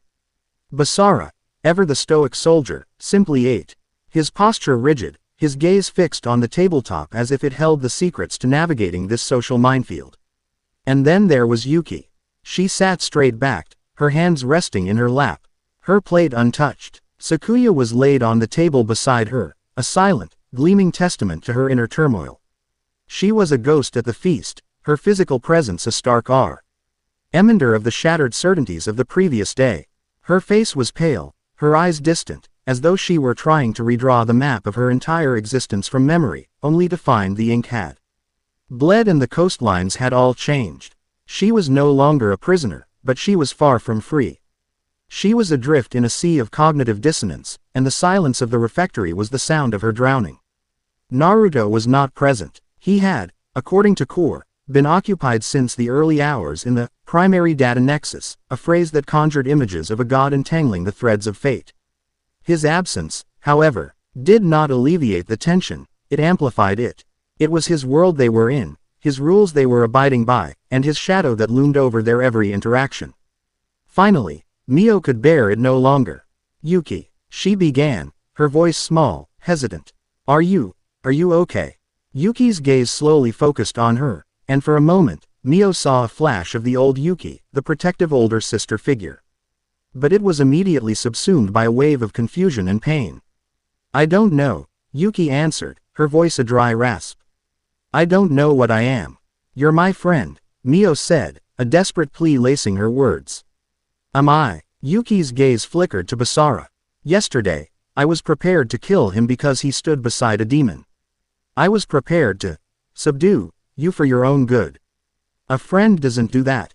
A friend listens. She looked down at her hands. I never listened. I just obeyed. Before this bleak confession could poison the air further, the doors to the refectory slid open with a soft hiss. Naruto entered, moving with his usual economy of motion. He was dressed in a simple, dark gray tunic that somehow made him look more imposing than any armor could. His violet eyes swept across the tableau of dysfunction at the table, and he made a swift, accurate assessment. This, he stated, his voice cutting through the tension like a scalpel, as inefficient. Moping eyes, an unproductive expenditure of emotional energy. Grief and confusion are valid data points, but allowing them to stall all forward momentum is a strategic error. He walked to the table, and with a gesture, a steaming cup of black tea materialized in his hand. He took a slow sip, his gaze lingering on each of them in turn. You are no longer just refugees, he announced. The events of the past 48 hours have made that status obsolete. You are now key figures in an undeclared war with multiple fronts. To survive, let alone prevail, you require 3 things: an understanding of your environment, an upgrade to your capabilities, and a clearly defined purpose. We will address all 3 today. He gestured for them to stand. The meal is concluded. Your education is about to begin. There was no room for argument in his tone. It was the voice of a commander, a scientist, a force of nature. Reluctantly, they rose and followed him, Yuki picking up Sakuya with a sigh of resignation. Their destination was not some grim training hall or tactical briefing room. Instead, a transport platform carried them down, deep into the heart of the inverted ziggurat, through miles of crystalline circuitry and humming power conduits. Finally depositing them before a pair of immense, living doors woven from vines and strange, pulsating fungi. The doors parted at their approach, and they were struck by a wave of warm, humid air.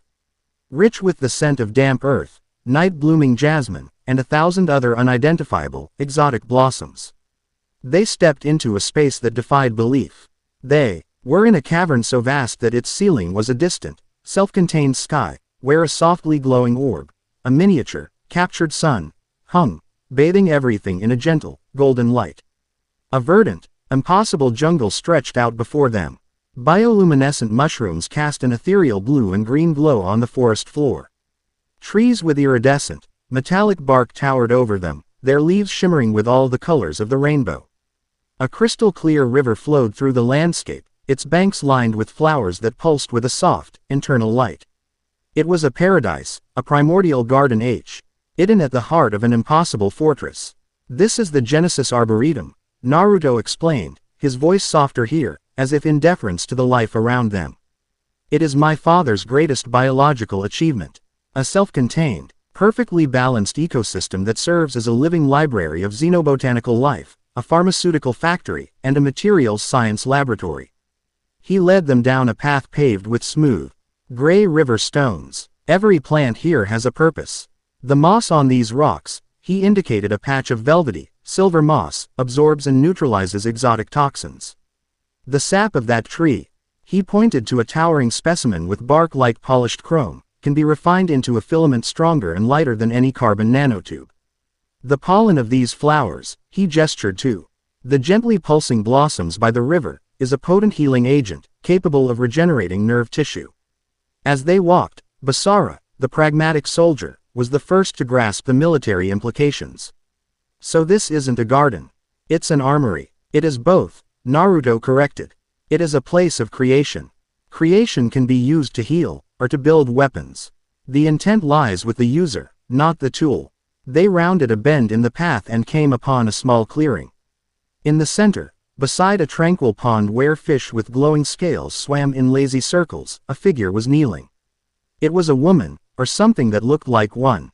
With skin the pale green of a new leaf and hair a cascade of dark, mossy tendrils in which tiny, glowing flowers were entwined.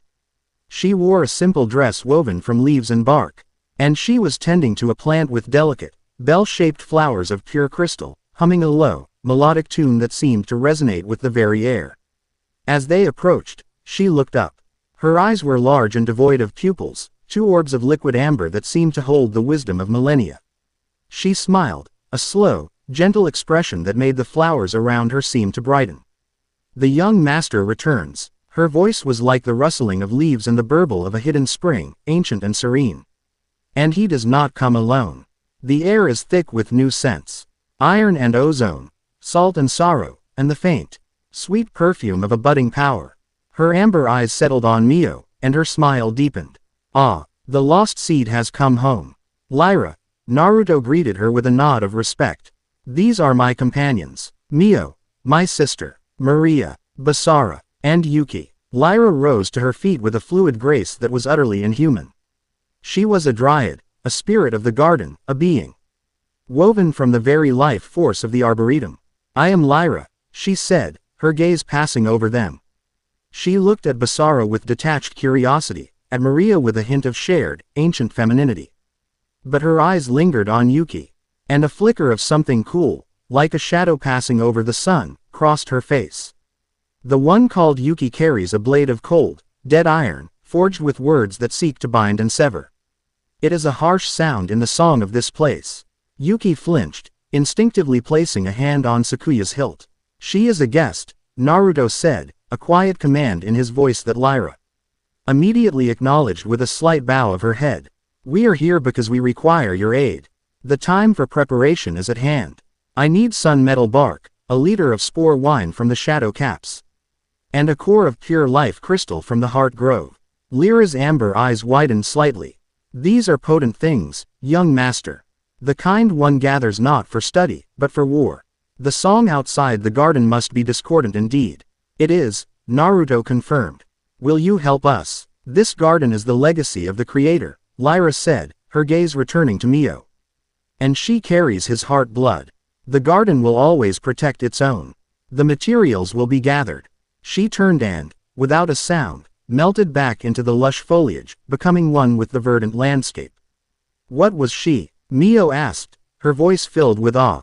The first successful fusion of demonic biology and sentient flora, Naruto explained. My father grew her to be the caretaker, the central consciousness of the arboretum. She is, in a very real sense, the soul of this place. And she is one of our most powerful allies. Leaving the impossible garden behind, Naruto led them to another transport platform, this one descending even further into the deepest, most foundational levels of the vault. The air grew hotter, drier, and the gentle hum of life was replaced by a deep, throbbing thrum of industrial power. They emerged into a chamber that was the complete antithesis of the arboretum. It was a cavern of black, volcanic rock, a space of such staggering scale that it seemed to mock the very concept of architecture. Rivers of what looked like molten lava flowed in deep channels carved into the floor, casting a hellish, orange glow on everything. The air was thick with the smell of superheated metal, ozone, and raw power. This was the soul forge, the industrial heart of the fortress. In the center of the cavern, a miniature star, contained within a lattice of shimmering energy fields, burned with the intensity of a dying sun. This was the captive singularity Naruto had spoken of, the vault's eternal power source. Giant, automated hammers, held by colossal robotic arms, slammed down onto glowing anvils with a rhythmic, deafening clang that shook the very stone beneath their feet. Drones and robotic constructs zipped through the air like fireflies in a volcano, ferrying materials and components. If the arboretum is the source of our raw materials, this is where they are given form and purpose, Naruto shouted over the din, his voice effortlessly cutting through the noise. This forge can replicate any technology I can design. It can weave arcane energies into the molecular structure of an alloy. It can build a starship, or it can forge a sword that can cut through memories. He led them to a raised platform, a control dais overlooking the industrial chaos. He placed his hand on a console of black crystal, and a section of the cavern floor rose up, presenting them with 3 workstations. Our current equipment is inadequate, Naruto stated, turning to face them. We need to upgrade. He looked at Basara. Brynhildr. An impressive blade. It is a manifestation of your will, bound to the legacy of the hero clan. But it is limited by your stamina, and its ability to banish demonic energy is a blunt instrument. It dispels, but it does not control. He extended a hand. Allow me. Basara hesitated, clutching his sword. Brynhildr was more than a weapon. It was his partner, an extension of himself. The thought of letting a demon tamper with it was almost sacrilegious. But he remembered the effortless way Naruto had dismantled Yuki's Heaven's Blade. This wasn't about corruption, it was about evolution. With a deep breath, he handed the spectral blade over. Naruto held the sword, his eyes closed. He was not examining the blade, but the intricate web of energy that comprised it. A fascinating matrix, self-repairing, psychically bonded, but the power source is inefficient. It draws directly from your life force. He turned to the forge. Core, I am transmitting a design schema. I need a resonance cage, woven from sun metal filament and charged with a stabilized plasma conduit. Core focus will be a sliver of the life crystal Lyra is providing. Integrate it into the hilt. It will not replace Basara's connection, but will act as a buffer and an amplifier. It will raw ambient energy from the vault itself, reducing the strain on him by 90%, while tripling the blade's energy output. A robotic arm, delicate despite its immense size, took Brynhildr and carried it towards one of the glowing anvils. Basara watched it go, feeling a strange mix of apprehension and exhilaration. Next, Naruto turned to Mio. You have the greatest raw power among us, little sister. But it is a wildfire without a hearth. Uncontrolled, it is as much a danger to you and your allies as it is to your enemies. You need a focus, a tool to shape your will. A weapon, Mio asked, shrinking back slightly. I've never fought before. A weapon is a tool for killing, Naruto said, his gaze softening almost imperceptibly. I am proposing a tool for control. It does not have to be a sword, a scepter, a talisman, an orb. Its form should be an extension of your own intent. So tell me, Mio, when you think of your power, what do you wish to do with it? Do you wish to strike down your enemies? Or do you wish to protect those you care for? Mio looked at Maria, at Basara, at the conflicted face of Yuki. She thought of her adoptive parents. Her answer was immediate, visceral. I want to protect them, she said, her voice ringing with newfound conviction. I don't want anyone else to get hurt because of me. Naruto nodded, a rare, genuine smile touching his lips. It transformed his face, making him look less like a detached demigod and more like a proud older brother.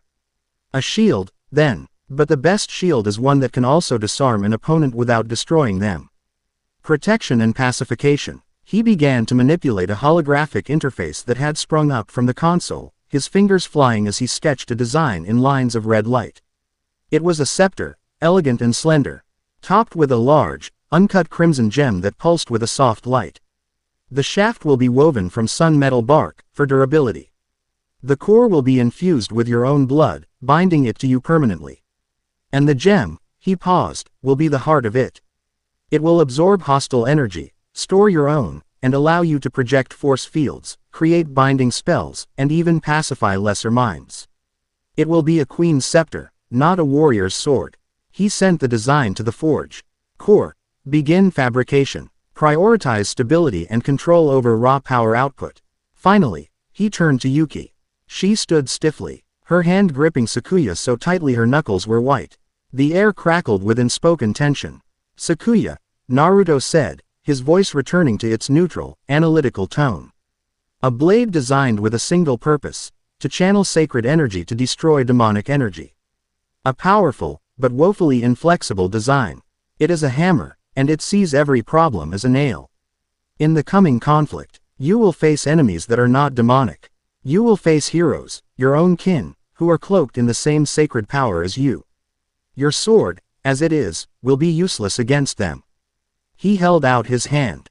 Your blade is a reflection of your clan's ideology, rigid, uncompromising, and blind to nuance. But it does not have to be. I can change it. I can recalibrate the energy matrix. I can give it the ability to channel your will, not just your clan's dogma. I can make it capable of cutting a demon, but also parrying a hero's blade. I can make it a tool of discrimination, not just destruction. This was the true test. Everything from the cognition chamber had led to this moment. To hand over her sword, the symbol of her entire identity, to a demon to be improved, was the ultimate act of surrender. But it was also the ultimate act of acceptance. It was an admission that he was right, that her world was more complex than she had been taught, and that she needed new tools to navigate it. Her hand trembled. She looked at the earnest, hopeful face of Mio. She looked at Basara, who gave her a single, firm nod. She looked at the impossible, hellish beauty of the forge around her. A place of unimaginable power being wielded with surgical precision and creative intent. Her old world was a lie. This new world was terrifying, but it was also real. Slowly, deliberately, she unclasped her hand from the hilt. She took a step forward and placed her sacred sword into Naruto's outstretched hand.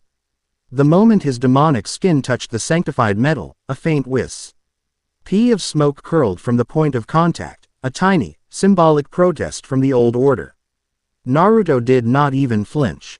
A wise decision, he said, his voice betraying no hint of triumph. He examined the blade, much as he had Basara's. The core of this blade contains a sliver of a feather from an archangel. That is the source of its sacred properties. I will not remove it. I will, however, insulate it in a programmable energy conduit. You will be able to attune the blade's output with a mental command. Full power against demonic entities, a neutral energy state for parrying, or even a non-lethal, concussive force. It will become a versatile instrument, not a blunt object. He turned and personally placed the sword on the third workstation. It will be your sword, Yuki no Naka. Not the hero clan's. With all three weapons designated for their upgrades, Naruto stood before the central console, overlooking the grand, chaotic ballet of the forge. Lyra arrived, silent as a shadow, carrying a basket woven from living branches. Inside, the requested materials glowed with a potent, inner light. Naruto took them and fed them into the appropriate receptacles. Then, he began his work. He was not a blacksmith, but a conductor orchestrating a symphony of creation. His hands flew across the holographic controls, diverting streams of plasma from the singularity, instructing the robotic arms, and weaving complex, glowing runes of demonic power into the energy fields surrounding the three weapons. He was in a state of absolute focus, his violet eyes glowing with intensity. The entire cavern seemed to respond to his will, the deafening noise of the forge focusing into a single, creative purpose. Mio, Maria, Basara, and Yuki could only watch, utterly mesmerized. They were witnessing a level of power and skill that was beyond their comprehension.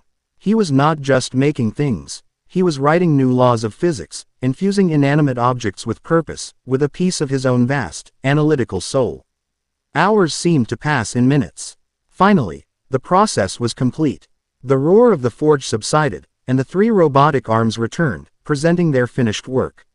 Basara's Brynhilder looked the same, but it felt entirely different. The moment he grasped the hilt, he felt a surge of clean, limitless power. It was his own energy, yet amplified 1,000 times, and it came with none of the usual fatigue. A network of barely visible crimson lines now pulsed within the spectral blade, a sign of the demonic technology integrated perfectly with the hero's weapon. Yuki's Sakuya was next. The blade was now laced with fine, silver filigree that seemed to shift and move. When she took it, she felt not just its sacred power, but a new, neutral energy thrumming beneath it. She could feel, instinctively, how to switch between its functions. It felt heavier, not in weight, but in significance, in possibility. Lastly, Mio's scepter. It was a thing of breathtaking beauty, a shaft of polished, iridescent wood that was metal, topped by a magnificent, raw crimson gem that pulsed in time with her own heartbeat. As Naruto handed it to her, he first made a small cut on her thumb with a sharp obsidian tool. Pressing the single drop of blood onto the gem flared with a brilliant light, and the entire scepter hummed with a low, powerful thrum. When Mio took it, it felt right. It felt like a missing part of herself she had never known she'd lost. A wave of calm, controlled power washed over her, and for the first time, she felt the chaotic sea of energy inside her begin to settle, finding its shores. They stood together on the dais, a strange and unlikely assembly, the new demon lord heir with her scepter of protection, her loyal succubus guardian, the hero with a demon-forged sword, and the disillusioned heroine holding a blade of newfound choice. They were no longer just a collection of individuals. They were an arsenal. Naruto watched them, his face unreadable, but a flicker of something akin to satisfaction glinted in his violet eyes. The first stage of his plan was complete. He had given them the tools. Now, he would have to teach them how to fight a war that was fought not just on battlefields, but in the hearts and minds of their enemies. The listless refugees were gone. In their place stood the foundation of a new force in the world, forged in the heart of the vault by the will of the Crimson Sage. Chapter 4 End. Chapter 5. The Chessboard of Damnation. The command center of the vault was not a room, it was a conceptual space given physical form. It was a perfect sphere of seamless, black, non-reflective crystal that seemed to absorb all light and sound, creating a profound, cathedral-like silence. There was no floor, no ceiling, only the void. Upon entry, a platform of solidified light formed beneath their feet, and the entirety of the spherical wall around them came to life. It was a holosphere, a perfect, 360-degree display of the cosmos. Distant galaxies swirled in silent majesty, stars were born and died in bursts of color, and nebulae painted the darkness in hues of impossible beauty.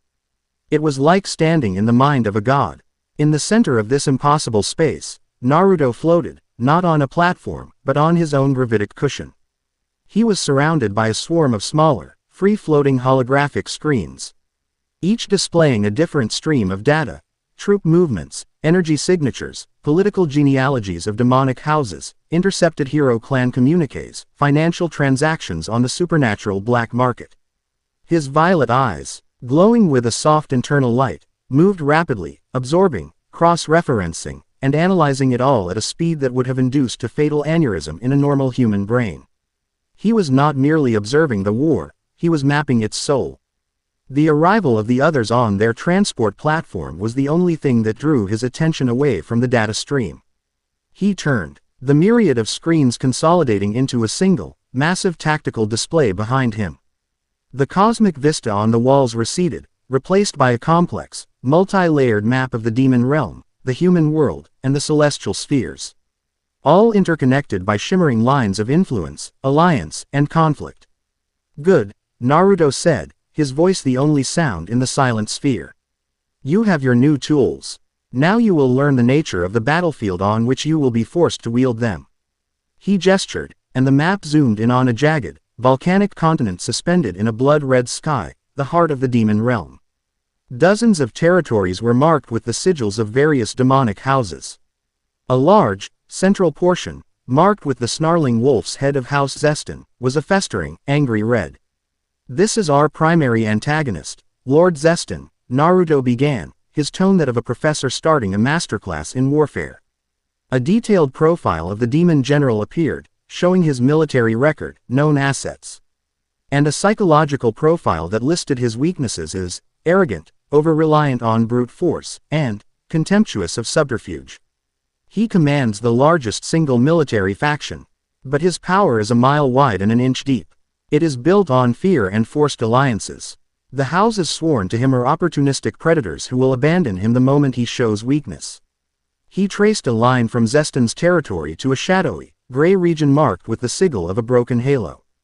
This is his most powerful ally, the Grigori, the faction of fallen angels who were cast out for illicitly sharing celestial knowledge with humanity. They are led by an archon named Kokobile. The Grigori provide Zeston with advanced weaponry and celestial magic, a power that most demons have no natural defense against. In return, Zeston has promised them a foothold in the human world once he claims the throne. This alliance is the cornerstone of his entire campaign. "So we attack them," Basara said, his hand instinctively going to the hilt of his newly upgraded Brynhilder. "Cut the head off the snake." A predictable, and therefore foolish, response, Naruto countered without heat. He manipulated the map, highlighting the intricate web of pacts and treaties surrounding Zeston's power block. A direct assault on Zeston would trigger a dozen defense pacts. It would unite his wavering allies against a common threat, us. It would turn a political schism into a full-scale civil war, a war that would spill into the human realm and kill millions. "We are not butchers, Basara," We are surgeons. We do not hack off the limb, we excise the tumor. He turned his attention to Mio, his expression shifting from that of a general to that of a mentor. Zestin's claim to the throne is based on power. He styles himself as the rightful heir to our father's strength. But our father's true strength was not in his armies, it was in his intellect, and his vision for a more stable, enlightened demon realm. Many of the older, more powerful houses, House Grimori, House Citri, House Agaras, despised Zestin's warmongering. They have remained neutral, leaderless since father's death. They are a silent majority, waiting for a viable alternative. You, little sister, are that alternative. Mio looked taken aback. Me, but I don't know anything about ruling. I don't want to be a queen. That is precisely why you are the perfect candidate, Naruto said. You seek to protect, not to conquer. You are Wilbert's daughter, the carrier of his direct bloodline. You represent continuity and a return to the ideals of peace and progress. Zestin represents a regression to the old ways of blood and conquest. We will not defeat him by matching his armies. We will defeat him by making him irrelevant. We will dismantle his alliances, win the loyalty of the neutral houses, and present you as the legitimate, logical successor. We will win this war not with a climactic battle, but with 1,000 strategic cuts. It is a war of politics, of information, and of ideology. He then looked at Yuki, whose face was a mask of concentration as she tried to absorb the sheer scale of the conflict. The same principle applies to the hero clan, he said, the map shifting to show a detailed schematic of the clan's internal structure. The radical and moderate factions were shown as two warring colors, red and blue, vying for control of the central council. The radicals, under Elder Takahashi, thrive on conflict. The more demonic attacks there are, the more they can justify their extremist agenda. By exposing their collusion with Zestin, we can shatter their credibility. We can provide your father, Basara, and the other moderates with the political ammunition they need to purge the corruption and restore sanity to their own house. It was a grand, breathtaking strategy, a multi-front war fought in the shadows, aimed not at annihilation, but at systemic collapse and reconstruction. It was a plan that required spies, diplomats, and assassins, not just soldiers. This is all good in theory, Yuki spoke up, her voice steady, analytical. She was no longer the broken girl from the cognition chamber. The confusion had been replaced by a sharp, focused intelligence. But we are 5 people in a hidden fortress. How do we project our influence? How do we communicate with these neutral houses, or with the moderate heroes, without revealing our location and our existence? Naruto allowed himself another one of his rare, fleeting smiles. An excellent question. It demonstrates a necessary shift in your thinking from tactical to strategic. The answer is twofold. He gestured, and a new screen appeared. First, our training. Basara, Yuki, your fighting styles are diametrically opposed. Basara, you are a brawler, relying on power and instinct. Yuki, you are a duelist, relying on speed and precision. Together, you are a discordant mess. But your new weapons are now calibrated to the same energy frequency as the vault. I have designed a combat simulation room that can replicate any environment and any opponent.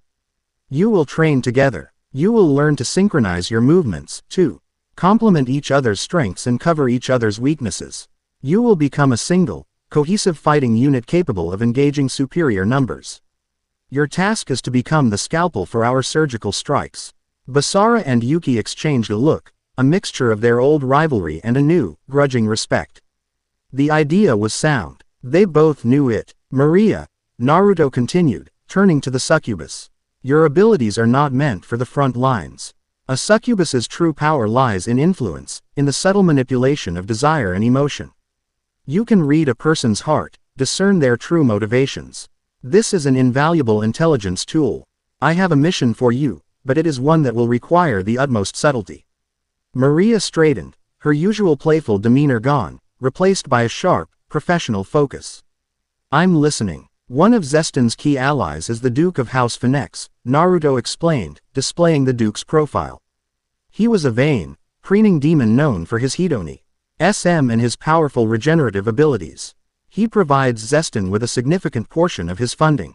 He is also notoriously susceptible to flattery and beautiful women. The spore wine Lyra gathered is a potent psychoactive agent. When aerosolized and combined with a succubus's glamour, it can induce a state of extreme suggestibility, akin to a waking dream. I can create a drone, undetectable to demonic senses, capable of delivering this agent. Your task will be to pilot it remotely, guide it into his chambers, and use your power, projected through the drone's sensory suite, to plant a CNGLE idea in his mind. That Zestin sees him not as a partner, but as a disposable financier and a fool. Sow the seeds of doubt. We don't need to turn him into an ally, we just need to make him a paranoid, unreliable one. It was a brilliant, insidious plan that played perfectly to Maria's unique skill set. It was a mission of psychological warfare, and her eyes glinted with a newfound sense of purpose. She was not just Mio's bodyguard. She was a spy. Which brings us, Naruto said, his gaze settling on Yuki again, to the second part of the answer to your question. We need an agent in the field. A line of communication to the outside world. And for that, I have already taken the liberty of making contact with an asset within the moderate hero faction. He touched a control on his console. Core, open a secure, quantum entangled communication channel to asset, Nightingale. Channel open, the AI's voice replied. A new holographic screen appeared before them. For a moment, it was filled with static. Then it resolved into a view of a clean, Spartan office. Seated at a desk, looking tired but alert, was a woman in her late 20s with shoulder-length brown hair and intelligent, weary eyes behind a pair of glasses. She wore a standard-issue nurse's uniform. This is live from Shinjuku Central Academy, the school Mio and Basara attended. Naruto provided context in a low voice. You're late, the woman on the screen said, her voice a dry, cynical drawl. She took a sip from a coffee mug that had, "World's Okayest Nurse," written on it. Some of us have actual jobs, you know. Lit. TLE Taro from Class 2B tried to swallow a whiteboard marker today. The glamour of the hero's life is occasionally punctuated by profound stupidity. Basara's eyes widened. Hasegawa-sensei, the school nurse, Chisato Hasegawa, looked closer at her screen, her professional ennui evaporating, replaced by shock. Basara, Mio-chan, you're with him, and, is that Yuki Nonaka? What in the seven hells is going on? A necessary convergence of interests, Nightingale, Naruto said, his voice calm and commanding, drawing her attention back to him. The situation has evolved. I am the son of Wilbert. Mio is his heir. We have established a secure base of operations and are preparing to counter the alliance between Zestin and the radical faction. We need your help. Chisato leaned back in her chair, running a hand through her hair. She let out a long, slow whistle. The son of Wilbert, she mused. Jin's insane gambles usually pay off, but this is a whole new level. Okay, I'm listening. What do you need? Intel, supplies, a decent cup of coffee that doesn't taste like burned regrets. Intel, for now, Naruto replied. What is the radicals' current posture? What is the official narrative regarding Mio's disappearance? The radicals are screaming bloody murder, Chisato reported, her tone shifting to one of clipped, professional efficiency. They're using it as a pretext to seize emergency powers on the council. They're pushing the story that Mio was abducted by a powerful, unknown demon, that would be you, I take it, and that Basara and Yuki have been either captured or turned. They're inting Jin and the moderates as incompetent fools who let the demon lord's scion fall into the wrong hands. It's a classic power grab. Predictable, Naruto mused. They manufacture the crisis, then sell the solution. What is your assessment of the moderates' position? Tenuous, Chisato sighed. Jin has the loyalty of the older guard, but the younger heroes, the ones raised on a steady diet of xenophobic propaganda, are flocking to Takahashi's banner. We're losing the propaganda war. We need a win, something to show that our way, coexistence and containment, is a viable alternative to genocide. As she spoke, a priority alert flashed on her own computer screen. Her eyes scanned it, and her weary expression hardened into one of genuine alarm. Speak of the devil, she muttered. I'm getting a high-priority intelligence burst from one of my contacts inside the radical faction's command structure. It's heavily encrypted, but the keywords are coronation, blood moon, and Zestin. Naruto's eyes narrowed. The swarm of data screens around him re-emerging as he began to process the new information at inhuman speed. Cross-reference with demonic folklore, celestial alignments, and Zestin's psychological profile. He commanded the air. A coronation of blood, it's a ritual. An ancient, brutal ceremony where a contender for the throne cements their claim by publicly executing IGH profile political prisoners and bathing in their blood under the light of the demonic blood moon. It's a display of absolute dominance, designed to cow all opposition into submission. My source says Zestin has captured a number of influential elders from demonic houses who refused to support him, Chisato added, her voice grim. He plans to stage the ceremony in 3 days, during the next blood moon alignment. He's broadcasting it to the entire demon realm. If he pulls it off, the neutral houses will be too terrified to oppose him. He'll be the de facto demon lord. A heavy silence fell over the command center. The abstract, long-term war of ideology had suddenly become a frantic, short-term race against time. This was Zestin's checkmate, a single, brutal move designed to end the game before it had even begun. Mio stepped forward, her hands clenched on her new scepter, her face pale but resolute. We have to stop him, she said, her voice clear and strong. Those elders, they're being killed because they wouldn't bow to a tyrant. We can't let that happen. Naruto looked at her, then at the determined faces of the others. He saw Basara's hand resting on his sword, ready for a fight. He saw Yuki's eyes, clear and focused, the last vestiges of her old indoctrination burned away by the need for immediate, decisive action. He saw Maria's sharp, calculating gaze, already running through the possibilities. He even saw on the screen Chisato's cynical mask slip, revealing the dedicated hero beneath. He had forged them weapons. He had given them a strategy. Now, their enemy had given them something even more valuable, a ticking clock, and a righteous cause. Agreed, Naruto said, his voice a low, resonant hum of barely contained power. The tactical map behind him shifted. The continent of the demon realm zooming in on a single, heavily fortified citadel, Zestin's fortress, the site of the planned ceremony. Red lines indicating attack vectors and infiltration routes began to appear, sketched by an invisible hand. The long war has just been put on hold. Our first objective is now clear. We are going to crash a coronation. The apathetic refugees were gone. The confused students were gone. In their place, arrayed in the heart of a fortress that defied reality, stood a queen, her guardians, and her general. The game was set. The pieces were in motion. And on the chessboard of damnation, the son of the last demon lord was about to make his first, devastating move. Chapter 5 End. Chapter 6. A Symphony of Infiltration. The staging chamber was a room designed to be forgotten. It was a featureless, gray cube deep within the vault, devoid of the impossible beauty of the arboretum or the sublime terror of the soul forge.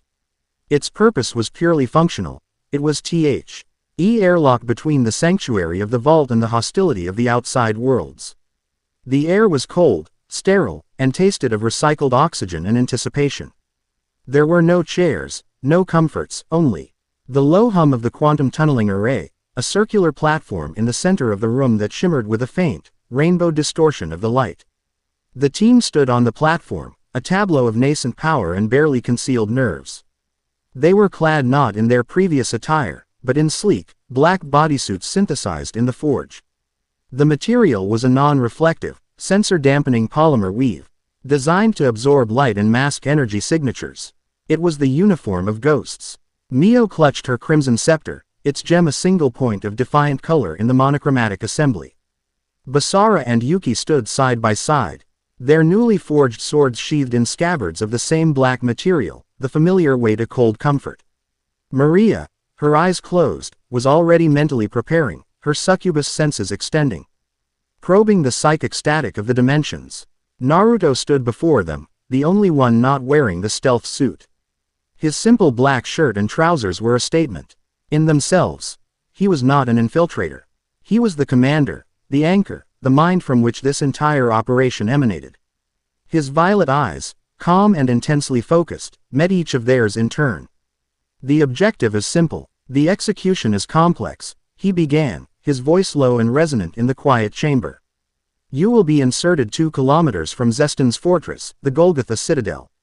The tunneling process is instantaneous and undetectable, but the dimensional stress will leave a faint, rapidly decaying temporal residue. You will have a 7-minute window to bypass the outer perimeter before their long-range temporal sensors can get a lock on the insertion point. Once inside, you will proceed to the lower catacombs, where the prisoners are held. The mission is strictly extraction. Do not engage Zestin. Do not engage his lieutenants. Neutralize security patrols, disable the prisoners' restraints, and extract them to the pre-arranged rendezvous point. I will open a secondary tunnel from there. Is that clear? A chorus of determined nods was his answer. Basara, Yuki, he addressed them directly.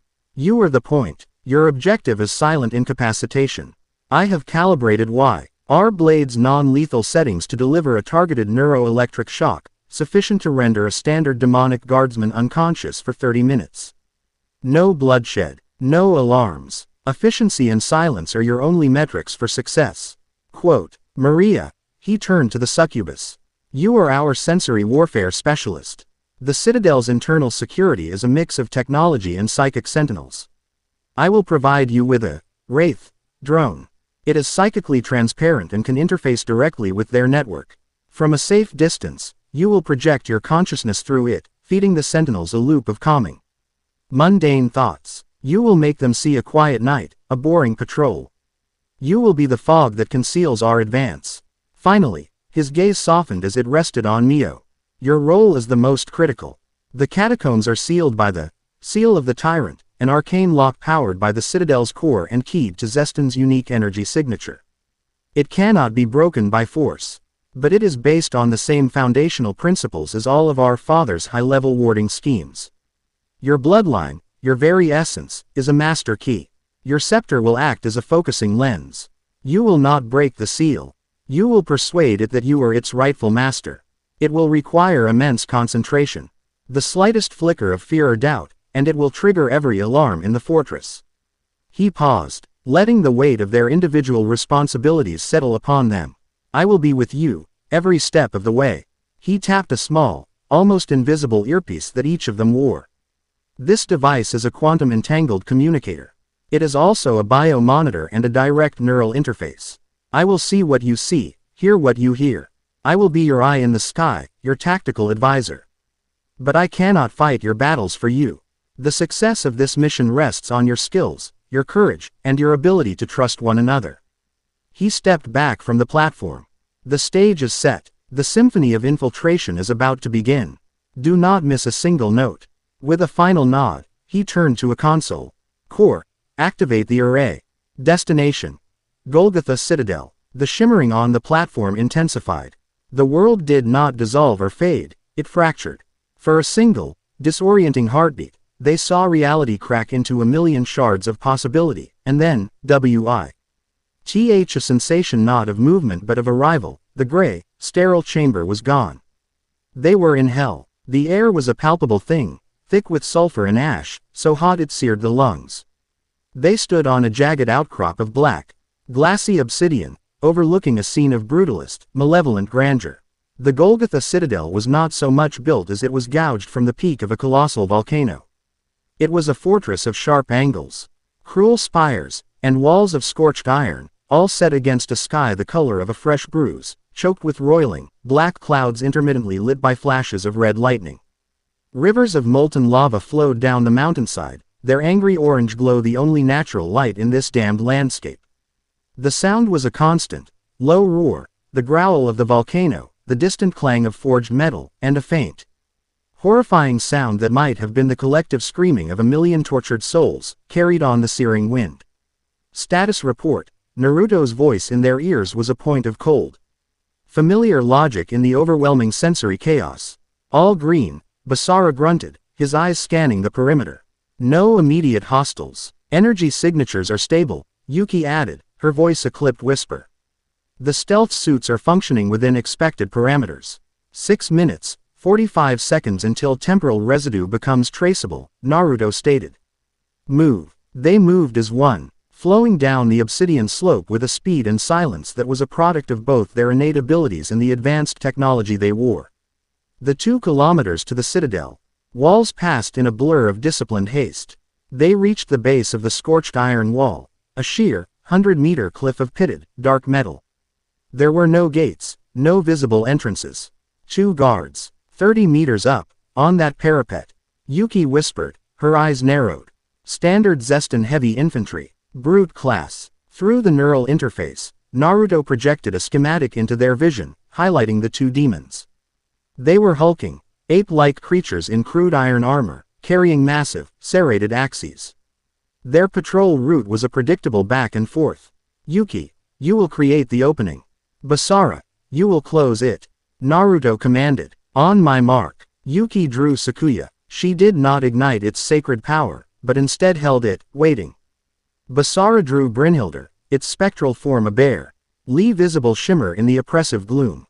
Mark. Yuki moved. She ran up the vertical iron wall, her feet finding impossible purchase, her body a black shadow against the dark metal. The guards didn't see her until she was almost upon them. As the first one turned, its piggish eyes widening in surprise, Yuki didn't attack. She threw a small, metal disc at the wall between them. The disc flared with a burst of intense, white light and a high-frequency sonic pulse. It was a flashbang, calibrated to overwhelm a demon's heightened senses. Both guards staggered back, momentarily blinded and deafened, roaring in confusion. That was the opening. In that split second of disorientation, Basara struck. He had launched himself from the ground, his ascent a controlled, explosive burst of power. He landed behind them on the parapet without a sound. Before they could recover, Brynhildr and Sakuya, both set to their non-lethal attunement, moved in a silent, synchronized dance. Basara's blade swept low, delivering a jolt to the back of each demon's knees, causing their legs to buckle. Simultaneously, Yuki, moving with impossible grace, tapped the hilt of her sword against the back of each of their necks. There was no sound, only a faint crackle of blue energy. The 2 hulking brutes collapsed like sacks of grain, their armor clattering softly. They were unconscious before they hit the ground. Hostiles neutralized. Basara whispered, his breathing even. That was smooth. He glanced at Yuki, who gave a single, sharp nod of acknowledgement. Their weeks of relentless training in the simulation chamber had paid off. They moved like 2 halves of a single blade. Well done, Naruto's voice approved. Maria, deploy the Wraith. Mio, prepare to advance. You're on the clock. From a compartment on Maria's back, a small, insect-like drone detached itself. It was matte black, shaped like a flattened dragonfly, and made no sound as its anti-gravity engines lifted it into the air. It phased through the iron wall, becoming momentarily transparent, and vanished inside.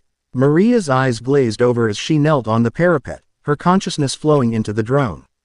Her physical body was vulnerable, but she was now a ghost inside the machine, her senses extending through the Citadel's security network. Less than internal monologue. Maria greater than okay, here we go. It's dark in here, not physically, but psychically. The network is a web of fear and paranoia. Zestan rules through terror, and his security systems reflect that. I can feel the psychic sentinels, 3 of them. Minds like dull, rusted traps. They're looking for spikes of emotion, for the scent of intrusion. Time to make them sleepy. She guided the Wraith drone through conduits and maintenance shafts, a silent observer. She found the psychic hub, a pulsating, organic-looking node of neural cables. She didn't attack it. Instead, she began to broadcast. She projected feelings of profound, soul-crushing boredom. She wove a psychic tapestry of a long, uneventful night shift. She made them remember the tedious hours of guard duty, the pointless patrols, the insipid conversations. She amplified their own apathy, feeding it back to them until it became a thick, cloying fog over their minds. One by one, she felt the sharp points of their attention dull, their psychic vigilance replaced by a powerful urge to think about what they were going to eat after their shift. Central security is pacified, Maria whispered, a bead of sweat trickling down her temple from the mental strain. They won't notice a hellhound juggling firebrands right now. The path to the catacombs is psychically clear. The team moved, following a route Naruto projected into their vision, a glowing blue line that led them through deserted corridors and shadowy maintenance tunnels.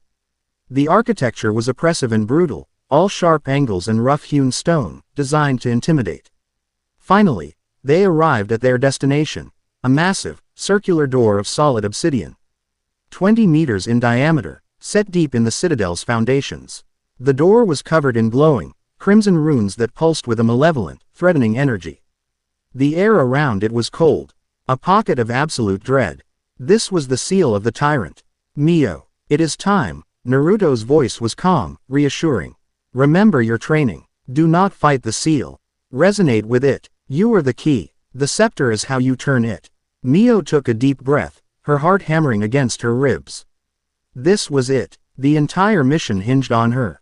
She stepped forward, the others forming a protective circle around her. Their weapons drawn, their eyes scanning the darkness. She raised her scepter. The crimson gem at its tip began to glow, pulsing in time with the runes on the door.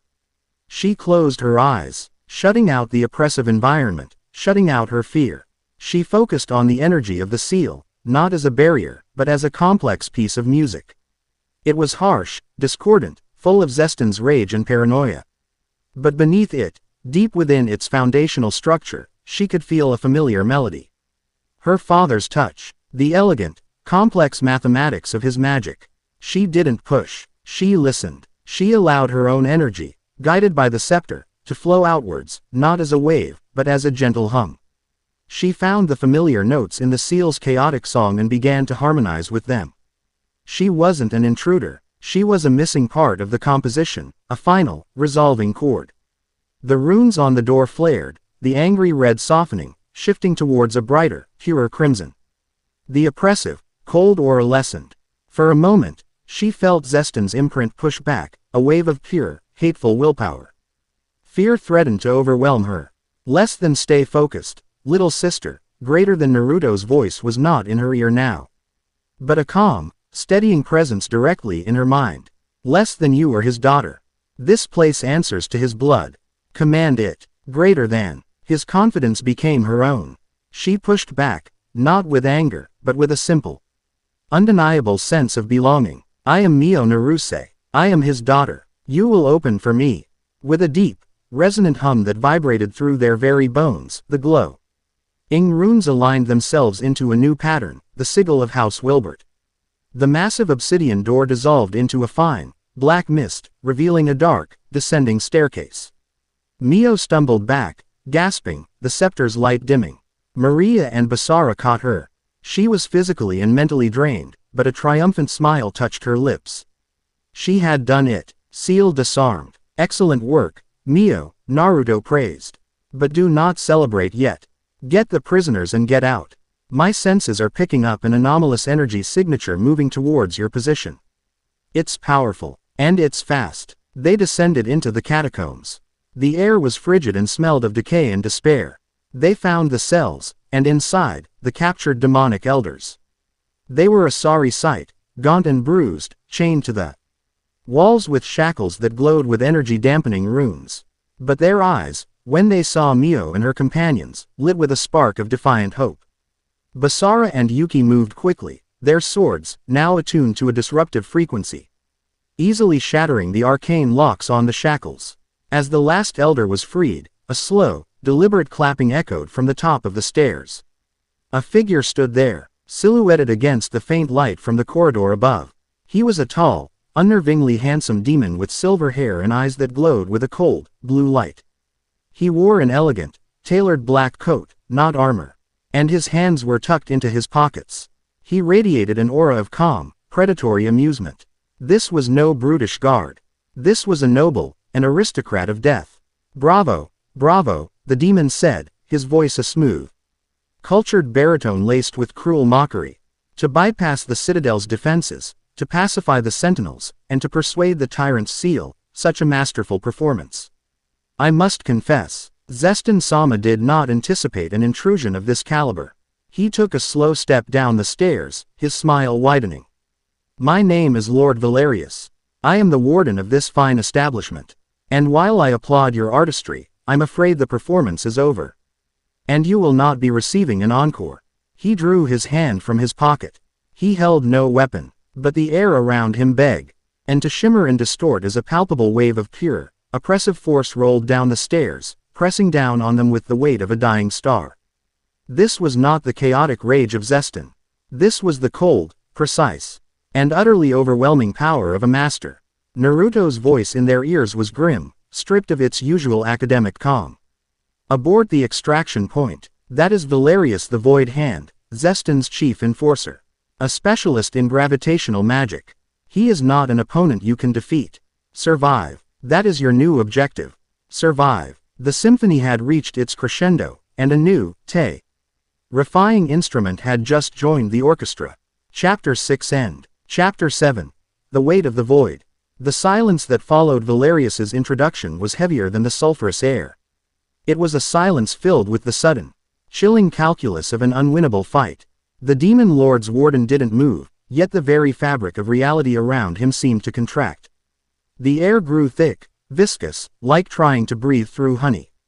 Dust motes on the stone floor ceased their lazy dance and were pinned in place. Survive, Naruto's voice repeated in their minds, no longer a strategic command but a desperate, visceral plea. That is the only victory condition. Basara was the first to react, his hero's instincts overriding the cold logic of fear. With a guttural roar, he lunged up the stairs, his body a blur of black. Brynhilder a streak of spectral light. He poured all his newfound, amplified power into a single, devastating overhead strike, an attack that could have cleaved a lesser demon in two. He never made contact. 10 feet from Valerius, the sword stopped dead in the air as if it had struck an invisible wall of solid diamond. The kinetic energy of the blow had nowhere to go. It erupted outwards in a silent, concussive wave that cracked the stone steps and sent a hurricane of dust and grit blasting back down into the catacombs. Basara's muscles screamed in protest, his bones groaned. But the blade would not move a single millimeter further. Valerius hadn't even flinched. He simply raised 2 fingers, his expression one of mild boredom. Such enthusiasm, he mused, his voice a silken, condescending drawl. Such wasted effort. It is the fundamental flaw of your kind. You believe that will can overcome physics. A charming, but fatal, misconception. With a flick of his fingers, the localized gravitational field around Basara inverted. He wasn't thrown, he was launched. He shot backwards and upwards, slamming into the ceiling of the stairwell with a sickening crunch of armor and bone. He was pinned there, helpless, the force crushing the air from his lungs. Basara, Yuki screamed, her training in Naruto's command momentarily forgotten in a surge of panic for her comrade. She moved, a black wraith, Sakuya flashing in her hand. She didn't attack Valerius directly. Instead, she launched herself off the wall, her path a weaving, unpredictable spiral, firing off 3 rapid, concussive blasts from her sword's new setting. They weren't meant to harm, but to disorient, to force him to divide his attention. Valerius simply sighed, a sound of profound disappointment. The fleet-footed one, predictable, quote, he didn't even look at her. He made a casual, grasping motion in the air. The space around Yuki solidified. Her incredible speed became irrelevant as the gravity tie around her body multiplied 100-fold. She was dragged from the air, hitting the stone floor with a brutal, graceless impact that knocked the wind from her and sent Sakuya skittering across the floor. She tried to push herself up, but it was like trying to do a push-up with a mountain on her back. In less than 5 seconds, the team's 2 primary combatants had been utterly neutralized. Our state-of-the-art weapons and synergistic training rendered completely irrelevant. Now, Valerius said, his cold, blue eyes finally settling on Mio and the trembling elders she stood before. For the actual prize, Zestan-sama will be so pleased. He asked me to bring him the girl. He said nothing about bringing her back in one piece. He took another step down, and the oppressive gravity in the room intensified. The freed elders, already weak, cried out and collapsed to their knees. Mio felt her own bones begin to creak, a terrifying pressure building in her skull. Less than Mio. The scepter. Not an attack, a shield. Focus your will into a single point of absolute negation. Create a bubble of normal space. Greater than Naruto's voice was a lifeline in the crushing sea of force. Fear warred with resolve in Mio's heart. She saw Basara pinned to the ceiling, Yuki struggling on the floor. She looked at the terrified faces of the elders who had defied a tyrant for her father's ideals. The fear receded, replaced by the cold, clear fire of a queen's duty. She slammed the butt of her scepter onto the stone floor. The crimson gem flared with a defiant, brilliant light. "You will not touch them," she screamed, pouring every ounce of her will, her bloodline, her very soul into the artifact. A dome of shimmering, crimson energy erupted from the scepter, enveloping her and the elders. Outside the dome, the gravity intensified, the stone around them groaning and cracking under the strain. But inside, for a single, miraculous moment, the pressure vanished. They could breathe. They could stand. Valerius stopped, his eyebrows raised in genuine surprise. "Well now, a graviton nullification field. The little whelp has teeth after all. How utterly fascinating." He smiled, a slow, cruel stretching of his lips. "But a shield is a static defense. And a static defense is simply a cage you build for yourself." He raised his hand, and the gravitational force focused not on the shield itself, but on the stone floor beneath it. The ground began to buckle and crack. He was going to collapse the floor and bury them all. "This is not working," Maria yelled, her voice strained as she helped a groaning Yuki to her feet. "He's a monster. We can't fight this. Less than you cannot. Not with force. But he is a mage. A powerful one. And all mages have a weakness, focus. He is maintaining 3 separate, complex gravitation fields simultaneously. One crushing Basara, one pinning Yuki, and one trying to collapse the floor beneath Mio. He is arrogant, so he overextends. Maria, your drone. Get it into the citadel's power conduits. Find the primary energy regulator for this sector. Basara, Yuki, this will be a battle of attrition. Your only job is to force him to divide his focus. Don't try to win. Just make him work. Greater than." The commands were sharp, precise. A strategic blueprint delivered in the heart of chaos. Basara, his face purple from the lack of oxygen, heard the command in his mind. With a final, desperate surge of strength, he managed to twist his body and slam his armored boot against the ceiling. It did no damage, but it was an act of defiance. Valerius, annoyed by the distraction, increased the pressure. A flicker of his concentration shifting to the hero on the ceiling. It was the barest fraction of a second, but it was enough. The crushing weight on Yuki lessened by a micro%. She gasped, forcing herself to her knees. Sakuya flew back to her hand. "Basara, keep him busy," she yelled, and then she was moving again, a low, dark blur, circling the stairwell, firing off blasts of neutral energy, kicking up dust. Making herself an unpredictable, irritating gnat. Valerius's handsome face twisted in a sneer of annoyance. "Insects," he muttered, waving a hand. A dozen micro-singularities, ts of intense gravity the size of marbles, appeared in the air, shooting towards Yuki. She was forced to dodge and weave, her incredible speed the only thing keeping her from being torn apart. While the two warriors created a desperate, chaotic diversion, Maria's wraith drone was flying. Following Naruto's highlighted path, it phased through walls and floors, diving deep into the citadel's bowels. It found the power core, a maelstrom of raw, demonic energy. Naruto projected a schematic directly into Maria's mind, a complex diagram of the energy grid. Less than there, the primary junction for the catacomb sector. The regulators are designed to prevent feedback loops. I am giving you the command sequence to override that safety protocol. You are going to create a feedback loop. It will cause a temporary, sector-wide power surge. It will not harm him, but it will disrupt the ambient energy he is subconsciously drawing on to stabilize his larger fields. You will have a 1.7-second window. Get ready. Greater than. On the battlefield, Mio was struggling. Her shield was cracking, fissures of blackness spider webbing across the crimson energy. Her nose was bleeding from the strain, and black spots danced in her vision. "I can't hold it," she gasped. "Mio, hold on." Basara grunted from the ceiling. He had managed to free one arm and was hammering uselessly at the stone above him. "Less than now, Maria." Greater than. Maria, her eyes squeezed shut in concentration, sent the command. Deep within the citadel, a safety regulator glowed red and then shattered. A tidal wave of raw, unstable energy surged through the conduits leading to the catacombs.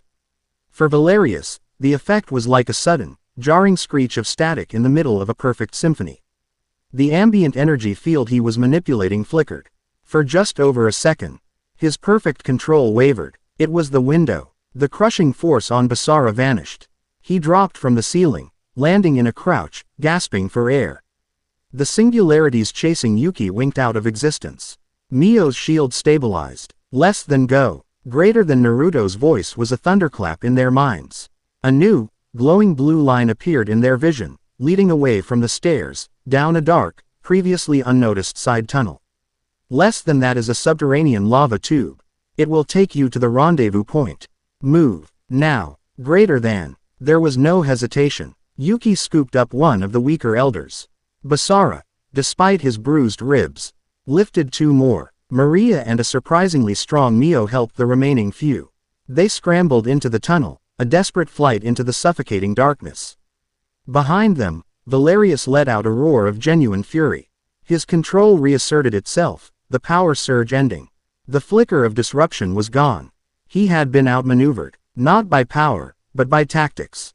By a gnat-like warrior, a brutish brawler, a succubus ghost, a novice queen, and a voice from nowhere. The sheer insult of it was more painful than any physical blow. "You will not escape," he bellowed, and the entire catacomb began to shake. He was no longer toying with them. He was tearing the foundations of the citadel apart to bury them. The lava tube was a claustrophobic nightmare. The heat was intense, the air thick with volcanic gases. They ran, stumbling in the dark, their only light the path Naruto projected for them. Behind them, they could hear the groan and shriek of tortured stone as the tunnel began to collapse. 50 meters to the rendezvous. Naruto's voice urged, tense and strained. Hurry. They burst out of the tunnel into a vast, natural cavern, the air slightly cooler. A massive river of molten lava flowed through the center of the cavern, and in the middle of it, a single, flat-topped pillar of obsidian stood, 100 feet high. The rendezvous point. The pillar. Basara choked out. How are we supposed to get there? Less than the lava river is a thermal barrier. It will mask your energy signatures for the final jump. Yuki. Basara. Get them across. Greater than. There was no time for a bridge. Basara grabbed two elders, crouched, and with a mighty, power-assisted leap, he cleared the 50-foot gap, landing hard on the obsidian pillar. Yuki, more graceful, did the same, ferrying the others across two at a time. Mio was the last one, her legs trembling with exhaustion. As Yuki landed with her on the pillar, the entrance to the lava tube behind them imploded in a shower of rock and dust. Valerius appeared, floating in the cavern, his face a mask of cold, sublime rage, his silver hair whipping in the thermal updrafts. The lava river itself began to roil and churn under his command. There is nowhere left to run, he hissed. On the pillar, the air began to shimmer. The rainbow distortion of the quantum tunneling array appeared. Too late, Basara grinned, giving the warden a rude, one-fingered salute. Valerius's eyes widened in fury. He thrust his hand forward, attempting to collapse the dimensional aperture before it could stabilize. But he was a fraction of a second too slow. The portal solidified, and the team, along with the freed elders, were pulled through, vanishing from the cavern an instant before a tidal wave of magma, commanded by Valerius's rage, crashed against the pillar. The platform of the staging chamber felt impossibly solid, impossibly cold beneath their feet. They had made it. They were back. Mio collapsed to her knees, the scepter clattering to the floor. Basara was coughing, leaning against Yuki for support. The elders looked around, dazed and disbelieving. They were all bruised, battered, and utterly exhausted. But they were alive, and they were not empty-handed. Naruto stood before them, his arms crossed. His face was a grim, unreadable mask, but in the depths of his violet eyes, there was a flicker of something that looked like fierce, terrible pride. Phase 1 is complete, he said, his voice quiet but echoing with the weight of their narrow victory. You survived, but do not mistake survival for success. You were outclassed, outmaneuvered, and nearly executed. We have won a single pawn in a game against a grandmaster. And now, he knows we are here. He knows how we fight. And he will be coming for us. He looked at the faces of his exhausted, battered team. The real war begins now. Chapter 7 End. Chapter 8. The Alliance of the Damned. The silence of the infirmary was a living thing, a stark contrast to the cacophony of the battle they had just escaped. It was not the sterile, antiseptic silence of a human hospital, but the profound, organic quiet of a place dedicated to life. The chamber was a large, domed space carved from a pale, cream-colored stone that seemed to pulse with a gentle, internal warmth. The air was humid and smelled of rich soil, ozone, and the sweet, cloying scent of alien pollen. There were no beds, only a series of shallow, sunken alcoves filled with a translucent, gelatinous substance that glowed with a soft, turquoise light. Lyra, the dryad, moved between them, her leafy hair trailing behind her. Her amber eyes filled with a serene, diagnostic focus. Basara lay submerged in one of the pods, his eyes closed, his face a mask of pain. The gel around him was clouded with crimson stream, as it drew the bruised blood from his torso and knit his cracked ribs back together with microscopic, living filaments. On the display beside his alcove, Naruto watched the hero's biological data scroll by. His expression as hard and unreadable as the obsidian of the vault's walls. He saw the multiple hairline fractures, the severe internal contusions, the dangerous spike in stress hormones. Era had been moments away from having his chest cavity crushed. In another pod, Yuki was suspended in a similar state of healing. Her injuries were less obvious but no less severe. Valerius's gravitat, ional pressure had subjected every muscle and tendon in her body to forces they were never meant to endure. The diagnostic screen showed a terrifying latticework of micro-tears and cellular strain. Without the pod's regenerative capabilities, she would have been crippled for months. Mio sat on a bench carved from a living root, her own exhaustion a heavy cloak on her shoulders. She had refused a pod, her injuries being more of the soul than the body, a deep, resonant fatigue from her confrontation with the tyrant's seal and the subsequent terror. She watched Naruto's rigid back, the way his hands were clenched into fists at his sides, the taut line of his jaw. She had seen him dissect enemies with cold precision, orchestrate creation in a hellish forge, and command reality from a throne of starlight. But she had never seen him like this. He looked brittle, as if the absolute control he projected was a carefully constructed shell, and the battle against Valerius had sent a hairline crack racing through it. Maria was perched beside Mio, a blanket wrapped around her shoulders, her usual bubbly energy replaced by a quiet, drawn exhaustion. The mental strain of pacifying the citadel's psychic defenses and then executing Naruto's desperate gambit had left her feeling scoured, her own mind a raw, tender thing. She looked from the healing warriors to their silent commander, her succub. As senses picking up on the turbulent emotions churning beneath his placid surface, frustration, anger, and a cold, unfamiliar current of something that felt disturbingly like self-reproach. Lyra glided over to Naruto, her movements as silent as a falling leaf. "The warriors will mend," she said, her voice the gentle rustle of a forest canopy. "The flesh is resilient. Their spirit, too, is strong. They do not carry the scent of defeat, but the sharp, metallic tang of a lesson learned." Naruto did not turn. His gaze remained fixed on the diagnostics. "The lesson is that my calculations were insufficient," he stated, his voice flat, devoid of emotion. "I underestimated the variable, Valerius. I placed them in a scenario where the probability of mission success was contingent upon a 1.7-second window of opportunity. The acceptable margin for error was 0. That is not strategy. It is reckless gambling." Before Lyra could respond, Mio stood up. She walked over to him, her footsteps a soft, hesitant sound in the quiet room. She stopped beside him, looking not at the screens, but at his face.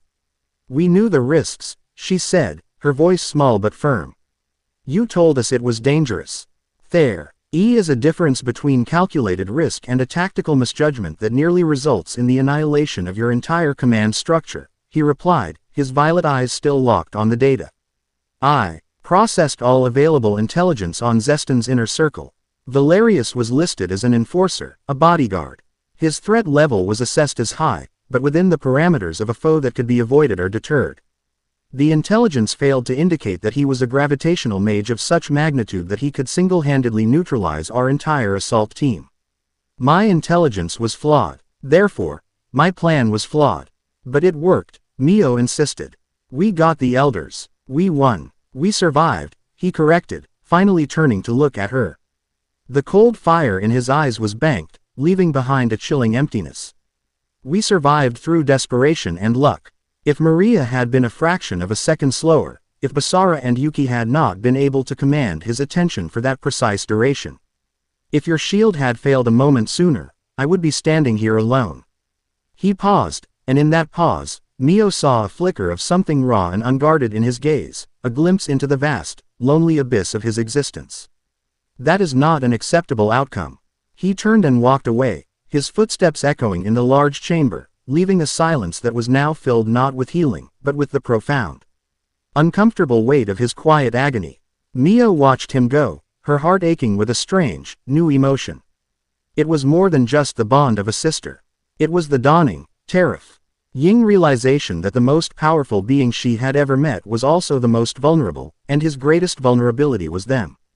2 hours later, the team, bandaged and weary but functional, gathered in a chamber they had never seen before. It was a council room, a perfect circle of polished obsidian. There was no throne, only a large, round table made of the same material, its surface reflecting the star-dusted void that was projected onto the dome above. It was a room designed for equals, a place where ideas, not titles, held authority. Seated at the table were the 3 most influential of the rescued elders. The first was Lord Malakath, a venerable demon whose skin was like cracked, ancient parchment and whose horns were gnarled and twisted like the branches of a dead tree. He was a lore keeper, a member of a house that valued knowledge above all else. The second was Lady Verlag, a warrior matriarch from a mountain clan, her face a roadmap of old battle scars, her posture radiating an indomitable, ferocious pride.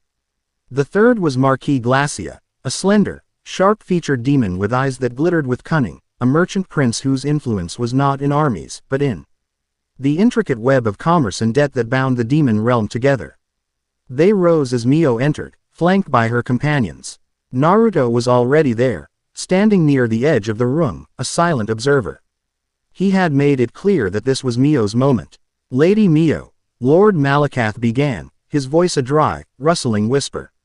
On behalf of our houses, and the others you so bravely rescued from Zestin's butchery, we offer you our deepest, most profound gratitude. You have proven yourself a worthy daughter of Wilbert, and a fierce warrior in your own right, Lady Verlag added, her voice a low growl of respect.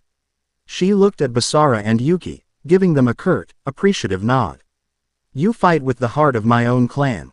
You have my respect. Indeed, Marquis Glacia purred, his sharp eyes assessing Mio, calculating her worth. Your actions have created a most significant shift in the political and economic landscape. Zestin's grand ceremony was meant to be a consolidation of power, a demonstration of his absolute authority. Instead, it has become a monument to his failure.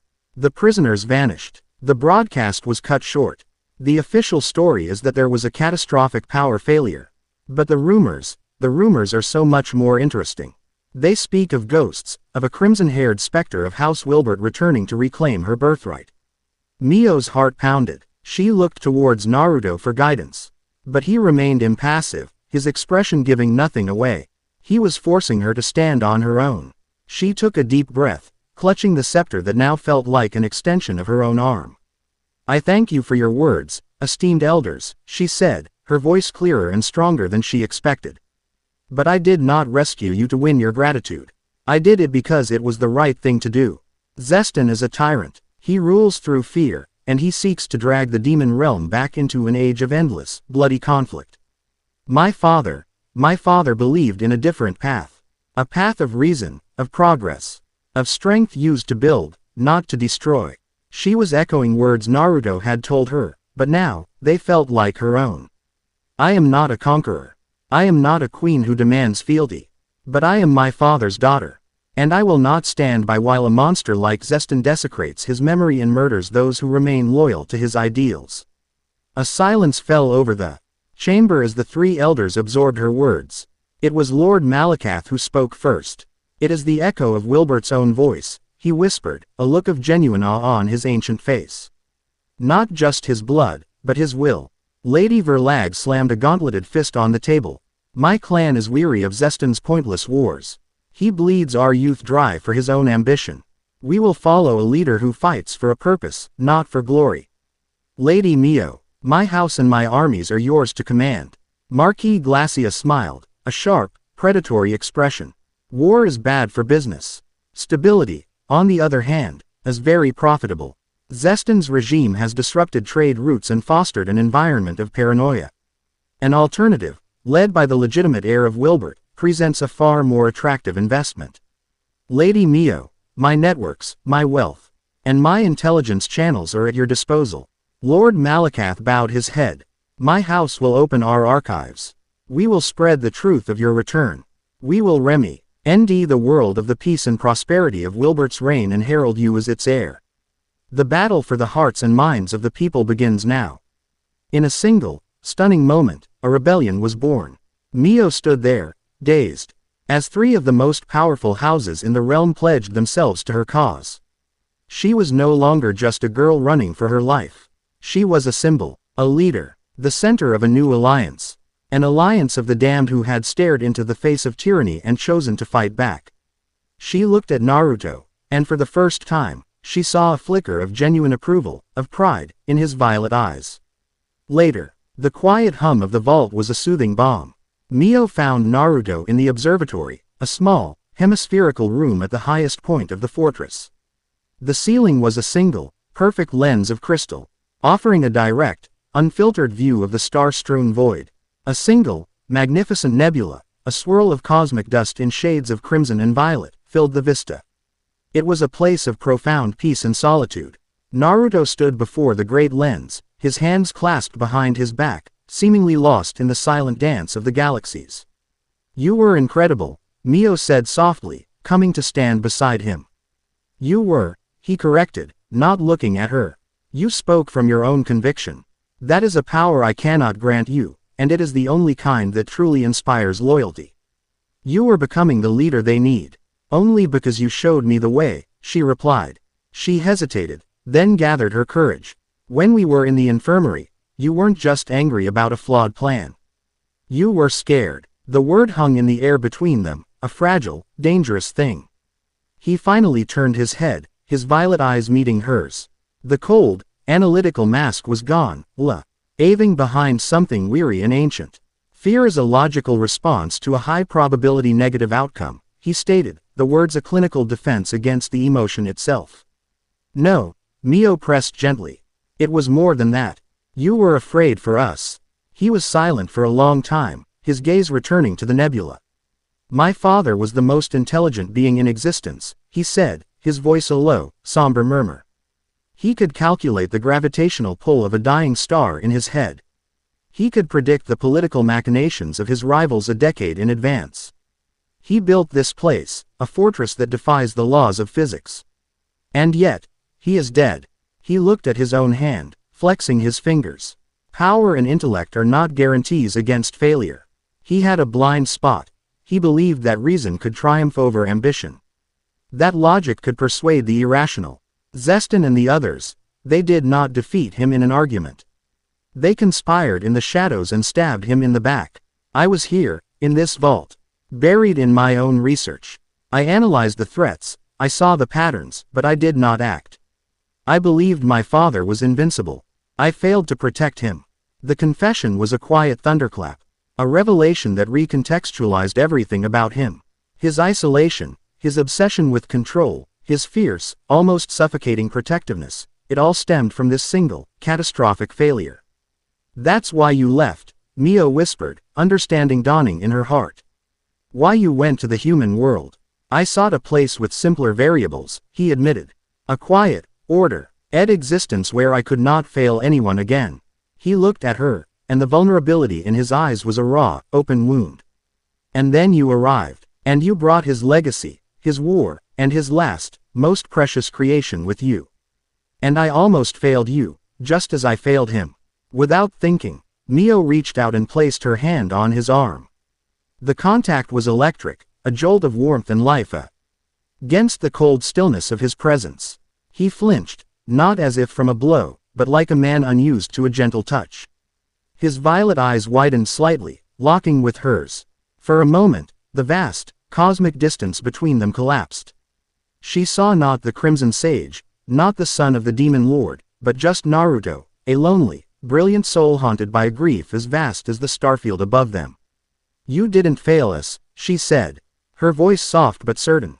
You saved us. You are not your father, Naruto. You don't have to carry his burdens alone. He looked down at her hand on his arm, then back to her face. He seemed to want to say something, but the words would not come. Instead, he simply stood there, allowing the contact, a silent acknowledgement of her words. The silence in the observatory returned, but it was different now. It was not a lonely silence. It was a shared one. A beginning. Meanwhile, in the blank, gridded space of the simulation deck, Yuki and Basara stood opposite each other. The air was cool and still. There were no drones, no holographic enemies. There was only the memory of their failure. He pinned me to the ceiling like an insect, Basara said, his voice a low growl. Of frustration as he rotated his bruised shoulder. All that power you gave me, and I couldn't even touch him. And I was just a distraction, Yuki countered, her gaze fixed on her sword, which she held loosely in her hand. My speed meant nothing when he could command the very ground I stood on. We were children playing with swords against a tidal wave. They were quiet for a moment, the share. Dehumiliation, a bitter taste in their mouths. Your reaction time was off by 1/10 of a second when you parried my first lunge during the training sims, Basara said, his tone analytical. You favor your right side, leaving your left hip exposed for a microsecond when you pivot. Yuki blinked, then a slow smile touched her lips. And you still overcommit on your power strikes. Your center of balance is completely exposed for a full half-second after a major offensive. A faster opponent would disembowel you. The tension broke. A shared, weary laugh echoed in the empty room. They were no longer the hero clan's chosen. No longer rivals. They were two soldiers who had survived a battle they should have lost, and in that shared experience, they had found a new, more solid ground. The way we fight, it's not enough, Yuki said, her expression turning serious again.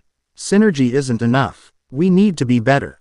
Faster. Stronger. More clever, Basara added. He beat us with physics. Naruto beat him with tactics. The lesson isn't about more power. It's about how you use it. He looked at her, his gaze direct. We'll be ready next time. Yes, she agreed, her own eyes glinting with a new, harder resolve. We will. Back in the command center, the team was reassembled. The rescued elders were there, now acting as a nascent war council. Chisato's face was on the main view screen, a tired but triumphant smile on her lips. The fallout here is glorious, she reported.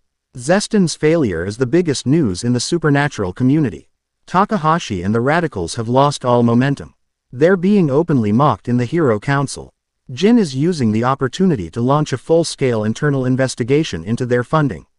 Your little stunt didn't just save some prisoners, T threw our entire political landscape into a blender. The news of your survival, my lords, Naruto said, addressing the elders, is already being disseminated through Marquis Glacia's networks. We are painting Zestin as a weak, ineffective leader who cannot even protect his own fortress. We are simultaneously circulating Lord Malakath's historical documents, reminding people of the stability under my father's rule. We are attacking him on two fronts, his competence and his legitimacy. The board is set anew, Lady Verlag growled in approval. Indeed, Naruto said, the map of the demon realm behind him glowing. Several territories that had been a neutral gray were now flickering, tinged with crimson. The seeds of rebellion were taking root. We have our allies. We have our momentum. Now, we will begin the campaign in earnest. Our objective is no longer to survive. It is to dismantle Zestin's regime, piece by piece, until all that is left is a tyrant on a crumbling throne, with nowhere left to hide. He looked at his team. He saw the new resolve in Basara and Yuki. He saw the quiet strength in Maria. And he saw the determined, compassionate gaze of Mio, his sister, the leader of their cause, who met his eyes with a look of profound, unwavering trust. The crack in his soul had not vanished. But for the first time in a very long time, he felt as though it was not a weakness, an opening where the light could finally get in. Chapter 8 End. Chapter 9. The Gilded Cage and the Serpent's Whisper. The command center was a womb of silent starlight, but the peace of the cosmos was a lie. A cold, quiet tension. Sharp as a shard of ice, emanated from the figure floating at its heart. Naruto stood before the holographic map of the demon realm, his arms crossed, his violet eyes fixed on a single, garishly glowing territory marked with the sigil of a golden, preening peacock, the domain of Duke Balamfinex. The data streams flickering around him were not troop movements or tactical analyses, but financial ledgers, shipping manifests, and psychological profiles. This was not a plan for an assault. It was the blueprint for a character assassination. Mio and Maria stood on the platform behind him, watching his back. The rest of the team was absent, relegated to training or rest. This was a mission of a different caliber, a battle to be fought not with swords, but with whispers. The target's profile is consistent. Naruto began, his voice devoid of its usual academic detachment, replaced by a clipped, almost brittle precision. Duke Finex is a narcissist of the highest order. His alliance with Zeston is not born of loyalty, but of vanity. Zeston flatters him, calls him his invaluable right hand, and in return, Finex bankrolls a significant portion of his war machine.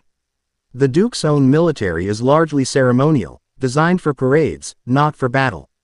His true power lies in his immense wealth and the regenerative abilities of his bloodline, which have made him arrogant and careless. He turned, and the look in his eyes was unsettling. It was the hyper-focused, almost feverish gaze of a man trying to account for every conceivable variable, a man terrified of being wrong again. The plan is unchanged. Maria, you will pilot the Wraith drone into the Duke's private solarium. The drone is coated in a metamaterial that will refract not just light, but also magical and psychic energy, rendering it functionally invisible. Once in position, you will release an aerosolized form of the spore wine. It is not a poison, it is a neuro-linguistic catalyst. T will make his subconscious highly receptive to suggestion. You will then use the drone's psionic emitter, slave to your own glamour, to project a meticulously crafted auditory hallucination, a conversation that he will believe he is secretly overhearing. The objective is to implant a single, corrosive idea. Zeston sees him as a fool and a tool, and plans to discard him once the war is won. He paced the air, a caged predator in a cage of his own design. The risks are substantial. The palace's psychic defenses, while focused on overt threats, might detect a subtle manipulation if it is imperfectly executed. If you are discovered, the drone will self-destruct, but the psychic backlash to you could be severe. We cannot predict the Duke's reaction. He may fly into a rage. He may sink into paranoia. The outcome is inherently chaotic. The acceptable margin for error is non-existent. Mio stepped forward, her expression a mixture of concern and resolve. She had seen this side of him in the infirmary. This self-flagellating obsession with perfection born from his past failure. Naruto, she said, her voice soft but firm, cutting through his litany of risks. Look at her. Naruto stopped pacing and turned. He looked at Maria. The succubus stood with a preternatural calm, her hands clasped before her. Her usual playful smile was gone, replaced by an expression of serene, absolute confidence. There was no fear in her eyes, only the cool, professional focus of a master craftsman surveying her tools. I have spent my entire life learning to read the hearts of men and demons, Maria said, her voice a low, melodic hum. I know their pride, their fear, their secret, pathetic little vanities. Duke Finex is not a complex puzzle. He is a book written in large, simple letters. I will not fail. It was not a boast. It was a statement of fact, as simple and undeniable as gravity. Naruto stared at her, and for a moment, the frantic energy in him subsided, replaced by a flicker of surprised respect. He was seeing her not as Mio's cheerful guardian, but as a specialist, an operative of a skill set as refined and lethal in its own way as Yuki's swordsmanship. Mio placed a hand on his arm, the now familiar gesture of grounding him. You have to trust your team, Naruto. You have to trust us. We are not just pieces on your chessboard. He looked from Mio's earnest, compassionate face to Maria's unwavering confidence. He took a slow, deliberate breath, the tension in his shoulders easing by a fraction. You are correct, he said, the words tasting strange in his mouth. My apologies, Maria. My risk analysis was becoming counterproductive. Your expertise is the core of this operation. I will not undermine it with my own anxieties. He gave her a single, sharp nod. Prepare for deployment. While the delicate operation was being prepared, a different kind of preparation was underway in the simulation deck. The stark, white grid had been replaced by a perfect replica of a crowded marketplace in the human world. Holographic civilians bustled about, their chatter a low, ambient hum. In the center of the square, a holographic terrorist, a desperate man with a wild look in his eyes, held a young girl hostage. A shimmering energy knife to her throat. "You have 1 minute to disarm me before I detonate the psycho-reactive bomb strapped to my chest." The hologram screamed. "It's keyed to my heartbeat. If I die, we all die." Basara and Yuki stood at the edge of the square, their new stealth suits replaced by holographic civilian clothes. There were no swords in their hands. "Hero clan protocol is clear," Yuki murmured, her eyes scanning the scene, analyzing angles, distances, potential ricochets. "Priority is the life of the hostage and the neutralization of the threat. Standard procedure would be a high-velocity, non-lethal takedown. A tranquilizer dart, a nerve strike. And if you miss," Basara countered, his gaze not on the terrorist, but on the crowd, the buildings, the exits. "If he flinches and kills the girl. If his heart stops and the bomb goes off." Naruto's parameters for this test were 0 collateral damage, 0 casualties, suspect apprehended alive and unharmed. "It's impossible," Yuki hissed in frustration. "It violates every tactical doctrine I've ever learned." "That's the point," Basara said. He had finally understood the nature of Naruto's lessons. They weren't about fighting better, they were about thinking differently. "We're trying to win a fight. Naruto wants us to solve a problem." He looked at the terrorist's wild, desperate eyes. He saw not a villain, but a variable. He's not a monster. He's a man who has been pushed to the edge. What does a man like that want? He wants to be heard, Yuki realized, her eyes widening as the pieces clicked into place. She looked at Basara, a new understanding dawning between them. They were finally speaking the same language. Basara took a slow, calming breath and stepped forward, his hands raised in a non-threatening gesture. "Hey," he called out, his voice calm, steady. "I'm not a hero. I'm not a cop. Just a guy. What's your name? I'm listening." The hologram flickered, TS programming struggling to compute the unexpected response. The test had begun. Back in the command center, Maria lay on a padded recliner, her physical body still, her eyes closed. A silver, gossamer, thin headset was wrapped around her temples, interfacing her mind with the Wraith drone. On the main holosphere, they all saw what she saw, a silent, ghostly flight through the impossible opulence of Duke Phoenix's domain. Golgotha Citadel had been a monument to brutalist power. The area of Phoenix was a testament to decadent, almost nauseating, beauty. The drone flew through halls of polished, pink marble veined with gold, past fountains that flowed with scented wine, and under ceilings painted with pornographic frescoes of angelic and demonic conquests. The air was thick with the scent of narcotic perfumes and roasted, exotic meats. The psychic noise was a constant, low thrum of base desires, lust, greed, gluttony, envy. It was a palace of blissful, soulless hedonism, and it was utterly exhausting. The drone phased through a wall of solid jade and entered the Duke's private solarium.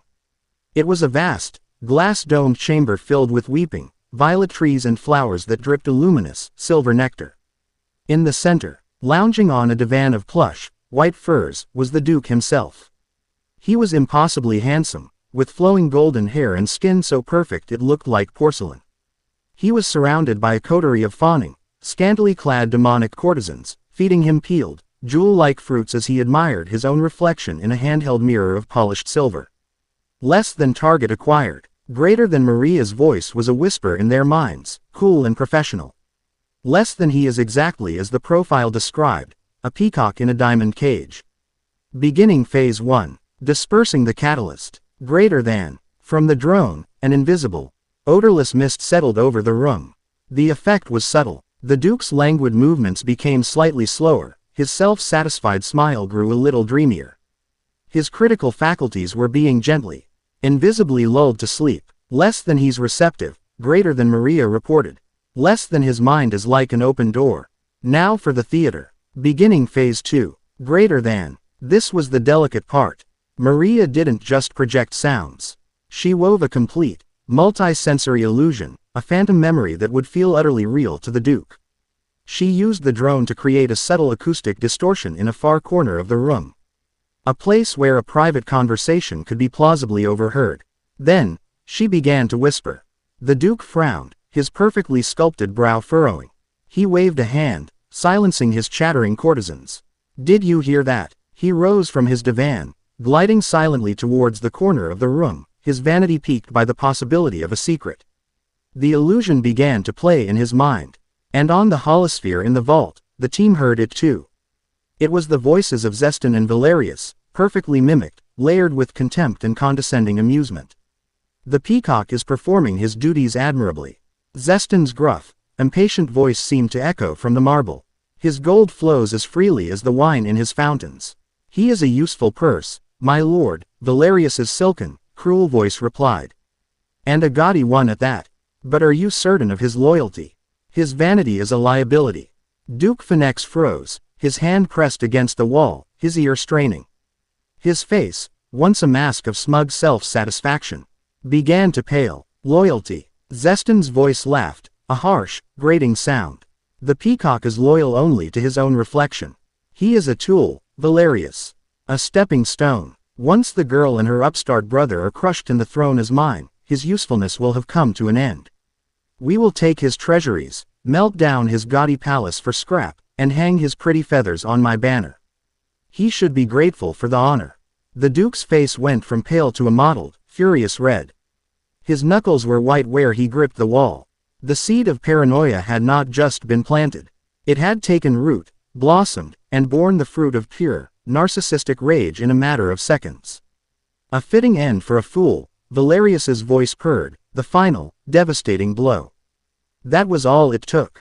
The illusion faded. The drone, its work done, began to retract, phasing silently back through the walls. In the solarium, Duke Phoenix was shaking. Not with fear, but with a volcanic, all-consuming fury. He looked at his own reflection in a mirrored pillar, but he no longer saw a god. He saw a fool, a purse, a gaudy peacock whose feathers were destined to be plucked. Scrap, he whispered, his voice trembling. They would dare. He let out a scream that was not human, not demonic, but a sound of pure, shattered ego. With a wave of his hand, a torrent of golden, cleansing fire erupted from him, incinerating the priceless violet trees, the fawning courtesans, the entire, beautiful room. He stood amidst the inferno, his perfect features twisted into a mask of utter hatred. Zestin. He roared, his voice echoing through his burning palace. You will pay for this insult. You will grovel at my feet. You will know the fury of House Phoenix. In the command center, Maria pulled the headset off, her body slumping back into the recliner. She was pale and breathing heavily, but a triumphant, predatory smile graced her lips. On the main screen, the peacock sigil of House Phoenix turned a bright, violent yellow, indicating a state of rogue hostility. Then it began to flash red, not Zestan's red, but its own. A declaration of war. The mission was a success.